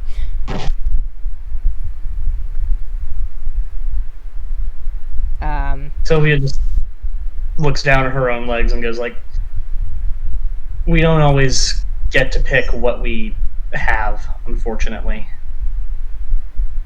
She never even got a chance. Quinn drops down off the bed and says, I would tell you it, but it would be disrespectful to their rules. Though I don't think their rules were meant to be like this? I don't know what their rules are, but I can tell you this much. S and I have punched each other enough times that I think I'm officially blood bonded to the Ashai now, just by virtue of the number of times that we've split knuckles into each other's mouth. It's almost like having a philosophy where you can't explain your terms to other people makes some people don't understand those terms. Yep. Weird. Yeah. And Quinn's like grumbling about this. Like, there's reasons for it, right? That they now mask terms from people because they were betrayed and murdered, right? By down to just a couple dozen of them, right? So now they're very catchy about everything. But beforehand, Hyrule would have told you, it has told other members of this group that they weren't like that at all. That they were very free about telling each other what shit meant before everything went down like this. So, anyway, Quinn says, she'll say, well, okay, so, do you know her chosen name? S's. Rasha. No, S. Do you know? Rasha's not her chosen name. Wrong Quinn collapses. Yeah. unless it was an out of character mistake, then Quinn will not. That was an out of character mistake. Yeah, okay. I genuinely thought she was about to ask about Kovanen. What is S's name? I've heard it before. I can't remember it. It's Nesrin. She actually did give you her chosen That's right. name. Yeah, because she specifically gave me that. Yeah. She said it was Nesrin. Yeah, Nesrin Sayer. Yeah. She adopted me back before Bryn downloaded all those viruses onto the Flavor Town. Just shortly before that. See, that's a decision. And that's why I updated my pilot information and changed my blood name to Sayer. That is her blood name, because I didn't want to be Quinn Riesling anymore. You still aren't. Yeah, I'm not Quinn Riesling anymore. I'm Quinn Cruis.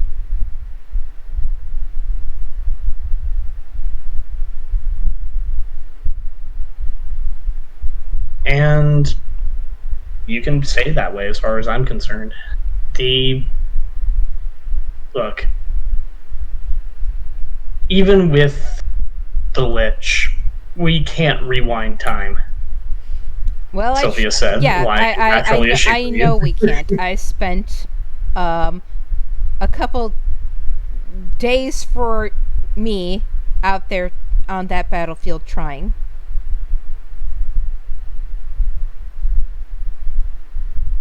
So the only thing we can do is take what we have and move forward.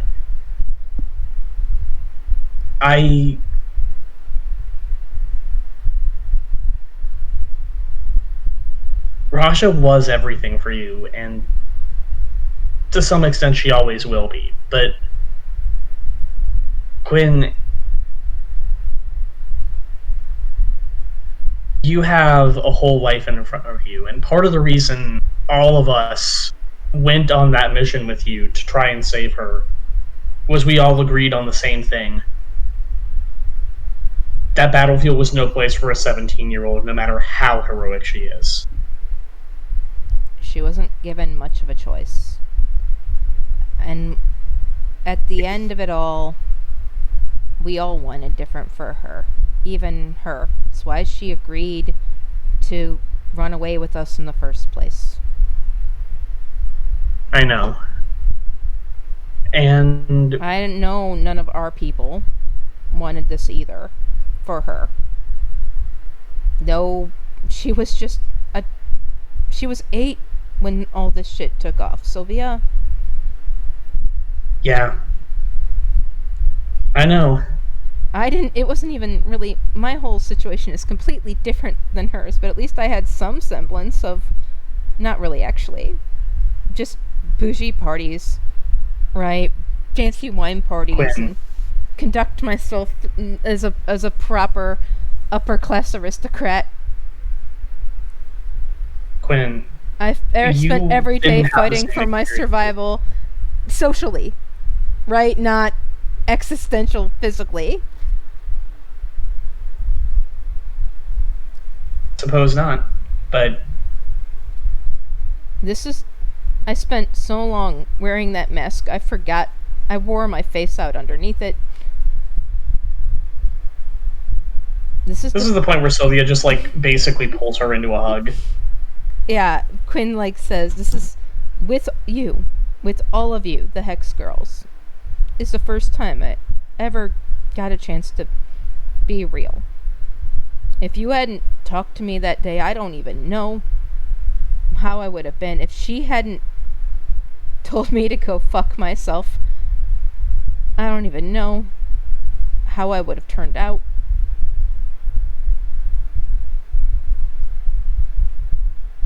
Whoever that person is, I can tell you this much. You two are very different people, and you don't have to worry about her. Well, she doesn't. I can only be me.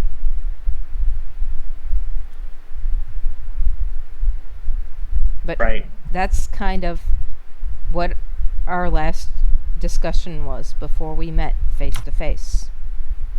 The argument that we had, the reason I wanted to shoot her, is who even is me. She's bound up in that honorific name they gave her and how important it is. She's the first one to be given it, you know. It wasn't an honorific name before they gave it to her.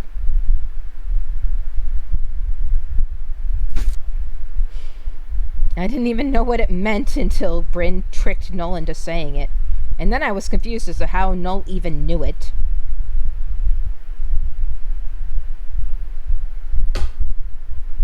She explained it to me, though. She can read the files on the Matchmaker, and she read the files on the Matchmaker.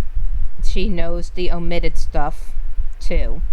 She has admin access.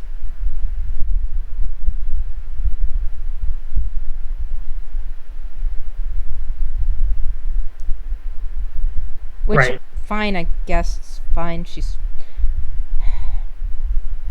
It doesn't... I don't know. Regardless... I mean, I gave everybody open access to most things. I don't want to keep stuff all that shouldn't be... It doesn't matter. Information should just be out there for the most part, though I'm still not going to release all that mech information because I don't want to be fighting that shit out there. Oh, hell no.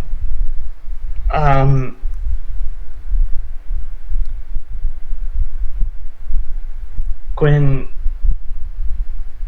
if you need some time off, you know that you don't have to sally out with us for a while. I know that you're probably bound. I know that no force on Earth could stop you from coming along for... Well, you're going to have words for deliverance, I'm sure, and I am not the person to tell you not to come along with us for that, but... I have unfinished business with me, Leora. But you say no power on Earth. You honestly think Dad's gonna let me go back out there again? You just said 17-year-old kids don't belong on the battlefield. It's not even my birthday yet. I'm not even 17. Quinn, I don't think Bryn can stop you from getting onto the battlefield, nor can I. Which is why I'm asking you if you feel like you need a break, not telling you to take one. Look, I know better than most people what it feels like to get your entire everything screwed up and then spend years not being able to do anything to the people who did that to you. You are not going to talk to me and hear, oh no, please don't take revenge on literally the worst human beings in the world. But I am going to tell you the same thing that I told S, and the same thing I've told everyone I've talked to about that. Don't do it alone. Don't run off on your own. Don't make plans without including us. Way back when we first started talking, I told you I was in your corner. That's still true. Sylvia. So I'm going to ask you to make sure you take care of yourself so that you'll be ready to have that fight when the time comes. And I'm going to tell you that whether you want me to or not, I'm going to be your lance mate out there. You can this is having argue a with my really corpse if you want to big disagree effect about on that. her. Like she's like you're hitting her way harder than maybe you like. This is hitting her way harder. What you're saying, but keep going. Sorry. Yeah, straight up. Like, I am going to be your lance mate out there when we head out for that fight, whether you want me to or not, because I'm not letting you have this battle alone. Okay. She laughs. That's the term. Her name, Kovanen. You're Kovanen with me. She. I'm Kovanen with you too. All of you. It's something everybody is, or can be. And then, like, at that, suddenly she goes quiet and she gently shrugs away from you, and she pulls out like a big marker because, like, she looks across the room to that poster of Kovanen that Meliora gave her in the Halloween episode. Remember that sickening exchange between Quinn and Meliora? Yep. She actually did put that poster of Kovanen up in her room. It's been sitting there this entire time. So she storms over to that, and as you remember, it says anyone can be Kovanen underneath it, and that big that big font, right? So she'll scratch out the any and write the word every over it angrily, and then throw the marker down onto the ground. And Sylvia will just smile and go like, "There you go." And she'll look back. The healing process has begun. She'll look back over at you and say, "Do you remember the graphs, the communism?" Yeah. Sometimes you have a vision, a dream of something big, something epic and grand scale, and that, if you do it right, could potentially alter the landscape of everything forever. It could be some kind of genre-defining creation. It could set all sorts of precedents and open gates. It could do just so much good and have so much impact. But it could also fail and fall on its face and become a cautionary tale or a mockery or worse. But the vision you, and this you is every you, but I'm speaking in this case of me, have matters to me. And to all the people I hoped I could reach with it, and who it might resonate with. She settles back down into the gamer chair, right, and spins it to face you. So I gathered up my courage, and I shot for the stars, and I prayed I didn't miss. Because taking those risky shots mean everything. Because if you only go in on sure things, you'll never achieve the kinds of big sweeping changes you believe you need to see in the world.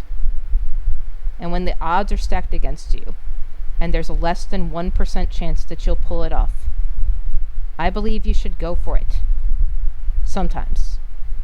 Because sometimes you get that less than 1% result. And I don't know.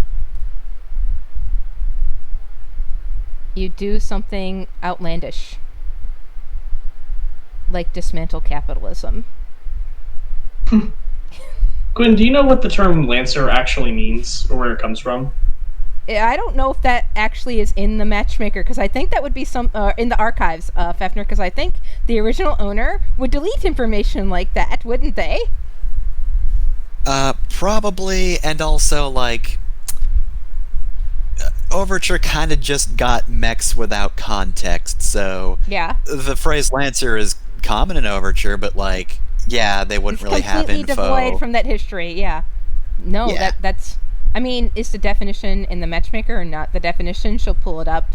That is not the definition you're familiar with, no. So, out where I'm from, a Lancer is an ace. We are... Wait, they're asexual? It's what you call pilots who... No, like a fighter pilot ace, huh? Oh, okay. Yes. It's a term you give to a pilot who can do things, exceptional things that no one else can. I can't tell you what the odds of your dream coming true are, but I can tell you this. We've been operating for a while now as a unit, and there is not a single pilot on this station who isn't a Lancer. She laughs and says, "Well, I'm not ace, but at least she's showing a bit of her true Quinn colors now, right?" Sylvia just giggles at that, and she's like, "No, you're not." But thank you And neither am I, for that thank you matter. for the compliment, and I hope you tell everybody that, sis. I will, but I think at this point we all know. Well, I don't think they... this is kind of what... that this concerns me. That there's information in the Matchmaker that isn't accurate. I told you about the previous owner. That means there might have been stuff deleted, changed, omitted on here. We should check this information with the information we have available. I want to make sure... I know that all the Ashai terms came in here, like, securely, but maybe there's stuff in here that isn't what it actually is. Maybe. I can tell you this much. You'll see things and hear things on the edges of the rim that you will never hear or see in the rest of Overture. She grins and nods. If we can get those blink gates put back together again and started back up, that's something we wanted to do. Rasha and me. She almost said a different name there and caught herself. You can see that. So Quinn knows Rasha's chosen name. We Sylvia just grinned. We wanted to... And explore the galaxy, the universe together, and go on adventures doing dumb gay shit. We're gonna invite all of you. Now then, I think there's still a lot we have to get done. Yeah. But for now, now it's not just piloting for capitalism like anymore. 4 days without rest. Have I? I think It felt like nothing to me. But if Isadora was here, she'd talk about how time dilation hits you after about Fafnir. It's after 20, 48 hours, time dilation just hits you like a fucking hammer. It's dumb. Probably. Yeah. Sylvia, Look, at some point you just realized. Yeah, at some point you just I've been realized. out of sync with everyone. That 40 years have passed. It's been 10,000 years. So it just Which is Sylvia, why, Sylvia just Scarlet, reaches enough down under the about bed. that eventually, however much time Quinn was actually outside, right? Time before she jumped back in, which was a few days for you, is gonna hit her, right? Yeah, Sylvia's literally gonna reach down to the bed, pull out something she brought in a little plastic bag and did not mention. But she has stashed, essentially, Mountain Dew and Doritos down Ah, there. nice. But this is this calls for actually something I've been saving, and she'll start heading towards the kitchen. No, she's gonna find out that the last blast in the universe has been drank. But as she's walking, she's finally leaving her room, right? I'm gonna be making my roll. I'm actually going to be adding a skill to Quinn. So there's no roll then. Yeah, there's no roll for that. But it is a roll because like she already has the maximum amount of skills. I'm looking at like how on the you just add a new one. You just can't go above +6. Yeah. Well, it's fine. What I'm saying is no. I'm not talking that kind of skill. I'm talking an actual fucking what are they called? A talent. Yeah, talents. I'm going to give her the empath talent. So that's just backed up by character sheets. By reserves and bonuses, I'm going to add a talent point or improve a pilot talent to Quinn and give her the empath talent. Tier 1 of the empath talent.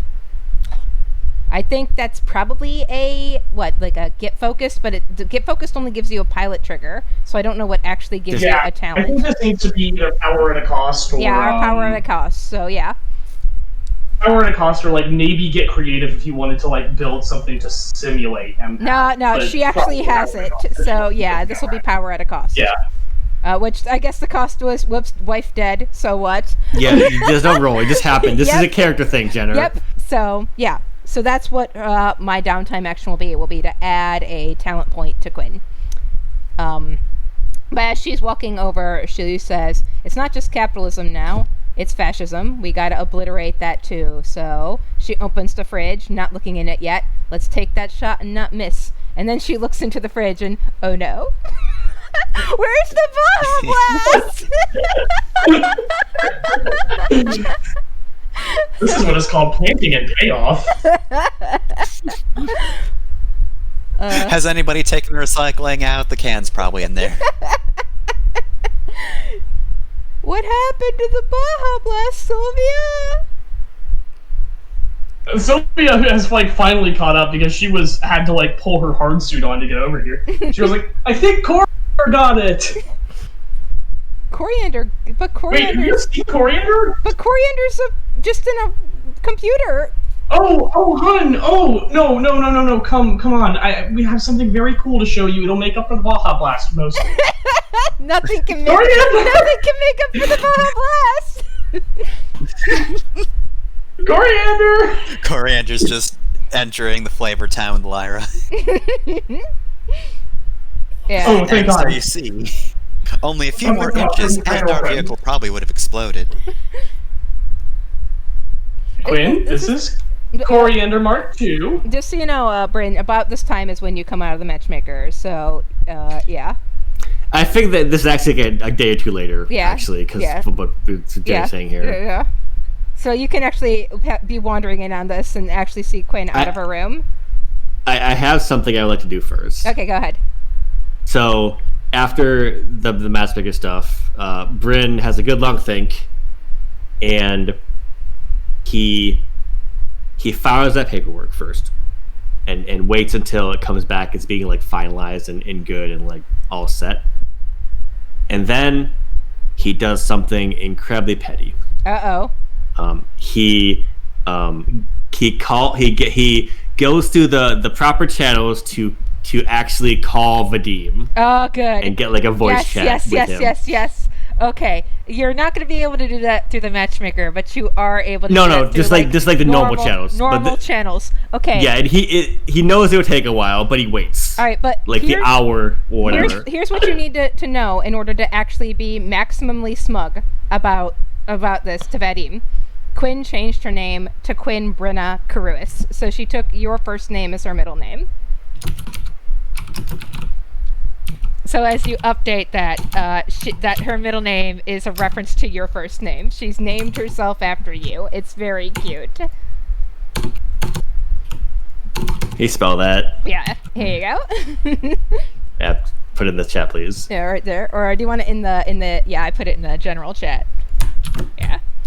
Yep, there you go. Yeah. So. Yes, yeah, that's asking. So you call him. Yeah, you call him through general channels, and like he lets it ring because he's a very important person, and also Yeah, I'm sure. I had to go through like two. Yeah, I had to go through like three secretaries. secretaries. Secretaries, and I get transferred and hung up on. I got called back. You know, yeah, all you that gotta stuff. you got your AI to actually. Noel will come help you do this. I've got all the time. No, he waits. He is wait, very patient. You'll personally wait. Yeah, very nice. Yeah, he. This is the kind of thing he likes doing. Is just like going through all this nonsense. Yep. So he just waits. Eventually, Vadim finally picks up, and he looks very, very cross. What?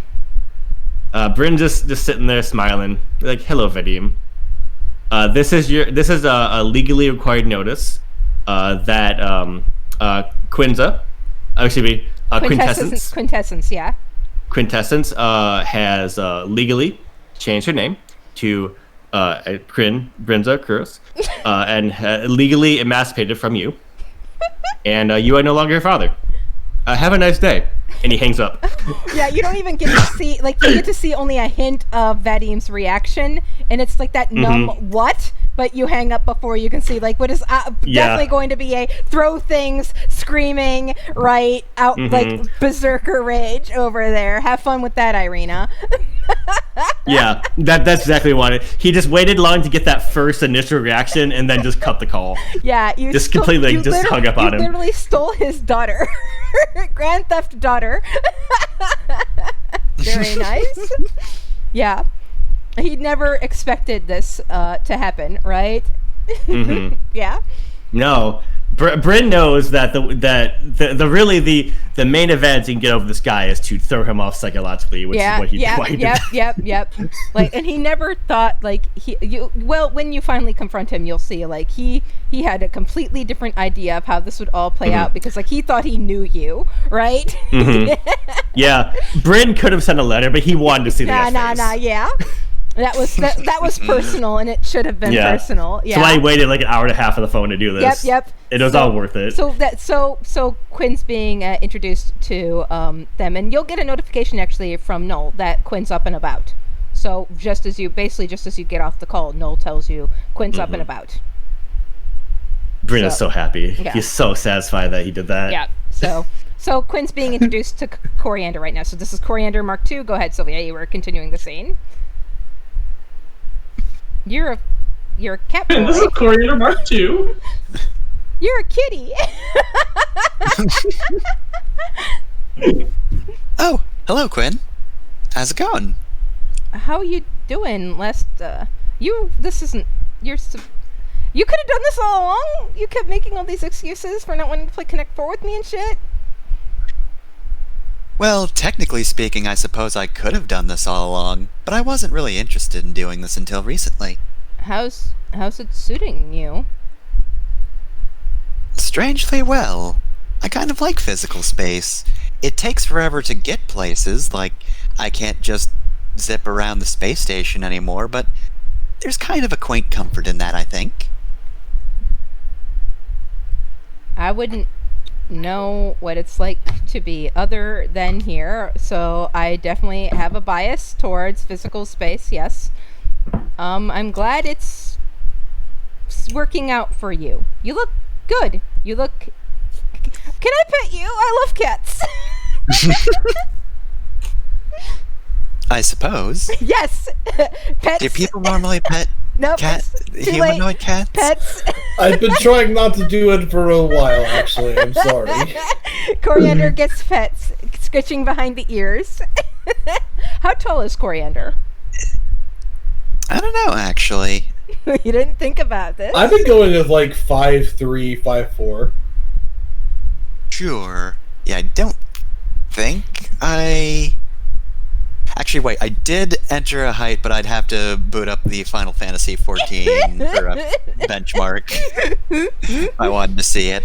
Well, tell me later, and I'll retcon it in here. But I suspect he's probably shorter than 5'9", which is what Quinn is, and she'll ultimately grow to be about actually a little taller than you, Bryn. She'll be about 6 feet tall at the end of puberty. Just so you know. I'll never hit 6 foot. Yeah. Unless I'm wearing like platform shoes.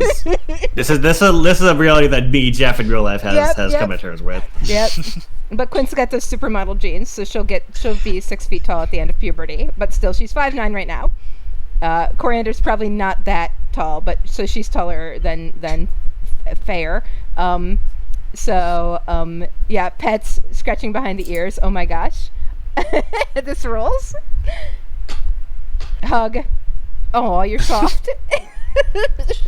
Human touch, cool, actually. That being said, I still have very little interest in playing Connect 4 because it's a very easy mathematic equation to just ruin that game. Do you want to play Battleship instead? You probably don't want to play Battleship with me, but sure. What do you want? Go ahead. Quinn do that thing where you stack all the bastards on one tile illegally. Yeah, Quinn's gonna just lie about whether or not Coriander hits any of her ships. Can you? Okay, are you programmed to lie? She starts asking all sorts of questions excitably. In this moment, she's completely forgotten her grief, though it will come back, right? I could never lie. Wow. Aha, got you. That was a lie. She laughs. What pronouns you using? I go by Faye. Oh, neat. I've never heard of those before, but I'll accept them. I feel like a lot of neo pronouns would be in use in Overture. No, just as Quinn's lore is, she really only started getting in understanding like gay stuff because Kovanen told her to go fuck herself, and then she googled what is lesbians, and then started learning what gay is. So she's still catching up on what like neo pronouns and all that shit. Yeah. And if she spoke to more people in her chat, she might know them. Yeah. So. Okay, also, I checked the benchmark. I made Coriander as tall as Faye could get in this engine, or for this class or race or whatever. Tallest is 173.2 centimeters. What is oh that? My god, I was right. That was literally exactly what I said. 173. I was like, that's about 5'6", 5'7". Okay, 5'6", 5'7". Okay, about yeah. Okay, so I've made too many cat girls. Too many cat people. Yep. Great. Yep. Still shorter than Quinn, but only by a couple feet. Yeah. Cool. Yeah. Quinn chuckles and says, so, how'd you like the Baja Blast? Well, I mean, I can't really taste stuff that well yet. Can we fix that? You're missing out if you can't taste stuff. I can't believe you drank the last Baja Blast in the galaxy and you can't even taste it. Lyra, at this moment, you could let Quinn know. Hold on. Yeah. you thought that was the last one. It is the last one. Do you know? No, we have what those. I have? What? Yes, we have lots. We have been making them for 1,000 years. This is so good. This is great. She's so happy. Tell Josephus to hook me up with that. Next, you'll be telling me that you thought Fruit by the Foot was gone. It is. Fruit isn't even real anymore. Not the fruit that grew on Earth. The fruit that grew on Earth news died. for you. I have news for you. Wonderful news. Jeff, you're about to narrate Bryn entering the scene. Yeah. No, Bryn comes on over the PA, and he sounds very satisfied. And he says, is everyone in the kitchen? I think I see you all in the kitchen. Yeah, we're all in the kitchen, Dad. Please look at the monitor in there. And he hits a button, and he plays that call. That's so good. Quinn laughs. You updated my pilot information. Thanks, Dad. He's going to be very angry about that. But that's not your problem. That's my problem. It's our problem, Dad. Okay. Lyra, is this the kind of event that makes people high-five each other? It is. This is a high-five-worthy event. It would. Yeah, it would be acceptable. Bren, I'm going to high-five the screen now. Don't high-five the screen. No break. You just did, didn't you? Coriander doesn't know how to hold back fair strength, and will totally just. So they just like intercepts the high five at the last moment. Sorry, go ahead. They're fucking hard, dude. Like, Coriander, that hurt. Coriander would not high five that hard. I like Yeah, what that's Loka fair. typed in the chat, which is that Russians use X to make the H sound, so Lyra knew it as Baksa Blast, which caused the confusion.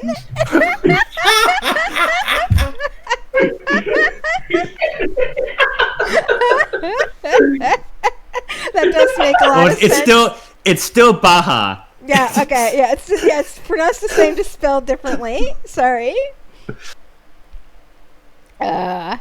Yeah, so Quinn settles in and says, come on down, join us, Dad. He just walks in. He was right outside. I'll make pizza. She'll try to make pizza. Good to see you out of your room, kid. Yeah. I'm gonna need to definitely take a shower. Yeah, actually, go to that first. That's no order right now. Well, here, finish the pizza while I go do that. Oh, am I still allowed to fight? That's up to you. But you're okay with me continuing to fight? Yeah. Good. Because, well, it's my world too, Dad. And I have every right to be just fighting don't for it. just don't lose it out there again, okay? But if you do, we'll be there for you. Yeah. All right. I'll be back down. Put pineapple on it. She goes heads off, leaving you all there. What's and a pineapple? What's pineapple? What's a pineapple? Yeah, what's pineapple? All the fruit, like most, I don't know, like what is the condition? I guess like definitely a lot of stuff that was on Earth got put on the Athena to be brought up here. So I presume like a lot of fruit, like a lot of fruit actually was saved, but like stuff that definitely went extinct, like the original bananas, right? Just they're gone. Yeah, like for instance, the only fruits of us that are still in the Quiznos one were the stuff that went on Quiznos sandwiches. Yeah. Everything else is gone. Yeah.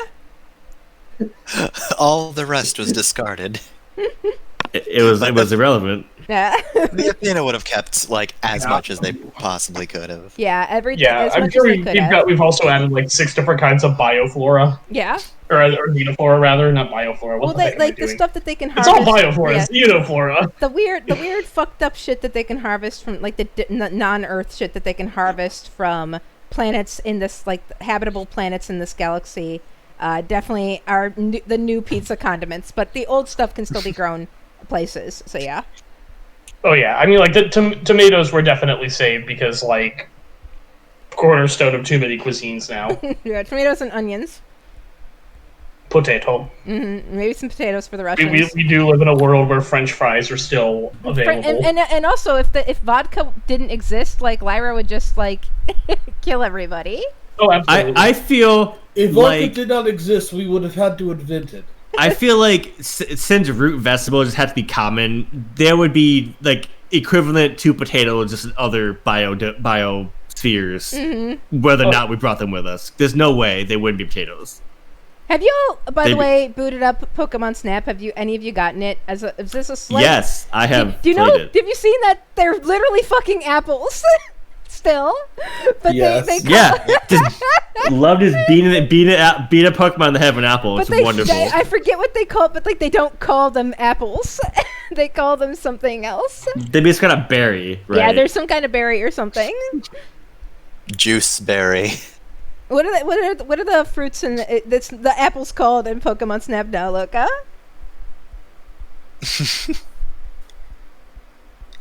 I think they were just called lures, but they were so clearly apples. Yeah, they're very clearly just like kind of like red and yellow apples. And even now, Wonderful. they're still fucking apples, but they're not called apples. Let's just pretend these aren't apples. We're getting off track. Let's finish the role play. So Quinn comes back down, like freshly washed, it's still in her cat Kigu, because she likes it. It makes her happy, and still wearing those dog tags. And she'll settle in to eat whatever pizza you made, and it better fucking have pineapple on it. And also roll a joint for Coriander and hand it to them, because we forgot how Coriander responds to weed. Before while she was gone, Bryn would have updated Sylvia and Lyra, and I guess Coriander too, about Rasha's situation, and just told them to just go visit her in there, so she's not alone in the matchmaker now and then. Yeah, Coriander will just cycle through. Coriander would definitely be a good person to talk to Rasha occasionally, but we can just type that out. We don't need to do a pilot log or anything unless you want to. No. To kind of explain. I just want it's happening in the background, whether or not we do anything. On screen. So. Yeah. As Quinn returns and starts eating the pizza, Null finally walks in, because Null can just, even in the mech, right, even as the Lich apparently takes up as much space as it wants to, so Null can just be here, people-sized, even though she is a literal fucking mech, be in here, and she'll clear her throat, in that synthetic way. And Quinn will look over and say, "Oh, no, hey, I'd never asked, can you eat? Do you want pizza?" And Noel, looks confused, the faceplate, makes a confused expression. At least Noel's figure out how to make expressions, right? And how to look person. And Noel says, "Actually, I wanted to apologize to you." And Quinn tilts her head. "For what?" And Noel moves over to her and sits down next to her awkwardly, because learning to sit, thing, taking up physical space, thing that new to Noel, having tangibleness, new. This is weird. Noel says, about restraining you to the chair when you tried to kill Sylvia's family. Maybe I should have. And Squid's like, can you not tell Sylvia I tried to kill her family? It's too late. Noel has already said it. I already knew. You already saw her. Okay, I've tried to kill my family before too. We were all there. We all saw what happened. It's not like yes, it's the family killing time knife. We've all seen it. I just killed your bio father emotionally. It's very good, by the way, Dad. Thank you. Fuck him, by the way. I was debating whether I wanted to say fuck you or but I decided to be really pleasant. I thought it'd be more impactful. Yeah, it was. What is it with you humans anyway? I killed my father too, and you don't hear me whining about it. Noel says, "I've spoken with your father, and he has explained that wasn't a cool thing to do, and I now understand that it was not a cool thing to do. And I apologize. My association with humans, up until in being with all of you, has not been good." So this is her dancing around. "You, another you, has treated me like shit for 10 billion years." Right? This is her dancing around that. And Quinn says, "Well, it definitely sucked, but if you hadn't, I probably would have potted Sylvia's uncle." So, normally when people are having big, massive breakdowns, you just give them space and all, but not when they can push a button and kill somebody. Yeah, next time just disable the weapons. Yeah, just disable the weapons Instead. next time, Noel. Ah, yes, I shall do that. They're part of me, so I did not consider that. This is my body. Well, then I guess yes. you can just choose not to do things you don't want to do. You can actually, no, you don't have to follow my orders. And at that, Noel makes that surprise noise again. Jeff, that it made when she didn't try to kill you, right? Of, wow, this Quinn is very, very different. No, you can just do what you want. Do what I want. This, kind of BSODs, no, this is a bit overwhelming. You got it. Sometimes you gotta say the thing that's true before they realize that it can happen. I'm not your boss, no. I don't even know what our relationship is. I forgive you. It wasn't cool, but considering your situation and that you didn't know better, I'm down with just letting bygones be bygones, okay? And Noel's like, yes, okay. Since you printed me out, you would be my mother. And Quinn's like, oh God, no. Also, you printed you out. You're your mother. I had no part of that. You were printed before I even came in here. And no one printed out the Lich. That Yeah. was just here, right? Yeah, that Lich was just here in the galaxy. Yeah. Well, brought here, I suspect. The lore behind the Lich is probably that it was brought here. And then the gates got broken down, and that person just kind of kept it hidden until they couldn't anymore. Whoops. We'll never know. Well, Noel knows.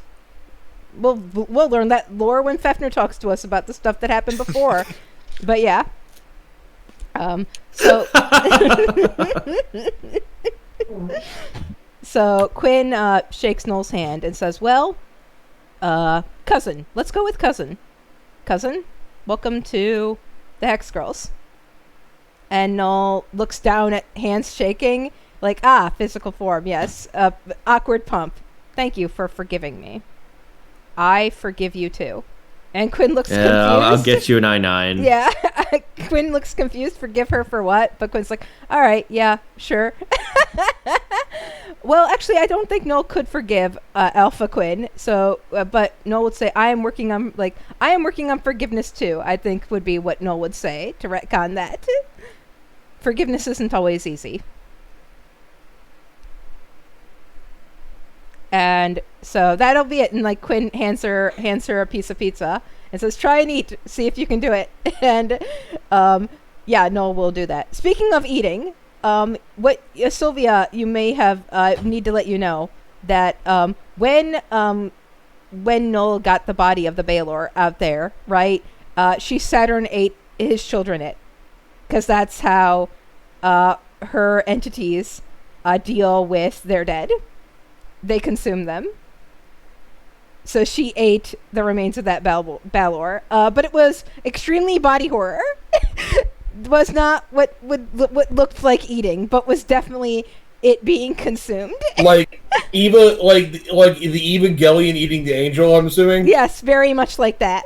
Good. I have it no other way. Yep. Just so you know, Sylvia, what happened to the Baelor is Noel ate it. Oh, good. There was also Look, you kill what you keep what you kill. we never got into it, but there was a person in that Baelor too, right? There was not by that time they would have been vaporized. Well, Okay, that good. was Hotshot who was in the mech, right? And they ejected out. No, Hotshot did very little, and Or then heat stroke. Tuxedo Masked away. Yeah, heat stroke. Yeah. Heat stroke. He Sorry, sort of bailed on us. He was just kind of present. I cannot remember her name. I remember it because I actually designed Yeah. that. Her name was the Jackal. She was just like a mercenary known for getting kicked out of companies because she was basically like too fucking unstable murder you. Oh. Yeah, Oh, man, She just got vaporized. Ironically, she was torn apart. Yeah, Sylvia literally just rip and teared her. she would fit right in with the Arath horde. Too bad she got rip and teared. She and S would get along famously. Sometimes you live by Yep. you live by the melee berserker build. You die by the melee berserker Yeah. build. Literally. ran into Sylvia instead of S. S would have given her a chance. I mean, you were between Sylvia and doing revenge on Smart Bane. Yep. And also, only post Sylvia discussion with Sylvia S would have given the Jackal a chance. Pre discussion with Sylvia S, the Jackal would have wound up the same way, torn apart. The Jackal is very much like, I kind of designed the character so like she was basically just like a one-off villain. Like nothing was significant was supposed to happen. Yeah. All right, so. That I guess that's Noel. So what I'm saying is like the only way Noel knows how to eat things, Sylvia, is the exact same way she ate the Baelor. So maybe avert your eyes from this, folks, because this is this is some fucked up. Sylvia's just gonna watch Fascinated. She's like, huh.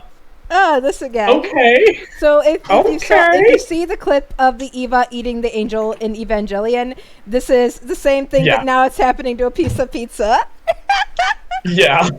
Bryn. I mean, that's just about eating at that I point, think though. Bryn like has a piece is like half his mouth is like holding it, like mouth open, just like not sure just not sure how to proceed in anything in his life right now. This happens pretty often to him. It's not a new experience, to be honest. This is fine. Just constantly. It's got all these non-human people around now. All this stuff's happening. It's just so much going on. Gunnar walks in and sits down and just like looks at that and frowns a little bit, but then just powers through it. Hey, just so you know, about that gun you put on the Tactician Lin or whatever it's called. We reloaded that for you. Wink.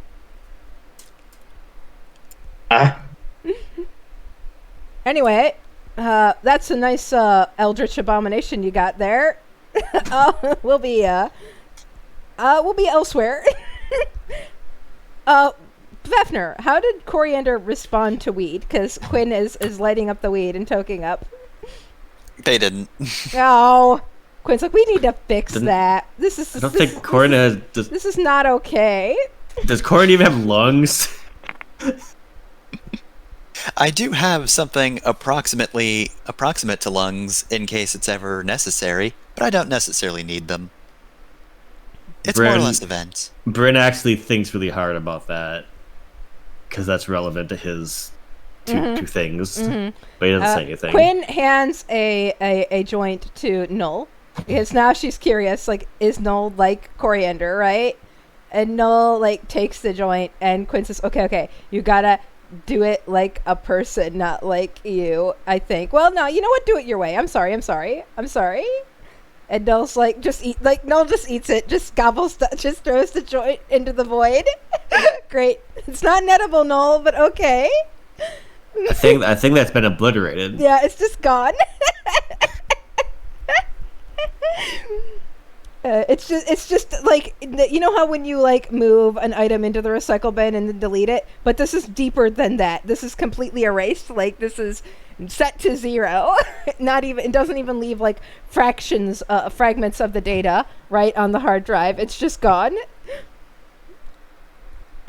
Welp. I don't understand what I just saw, but sure. Welp. It makes like a burp noise. Welp. You'll figure it out, Null. Be the kind of entity you want to be on your own terms. Yes, I will be working on that. And Quinn smiles. You're using I.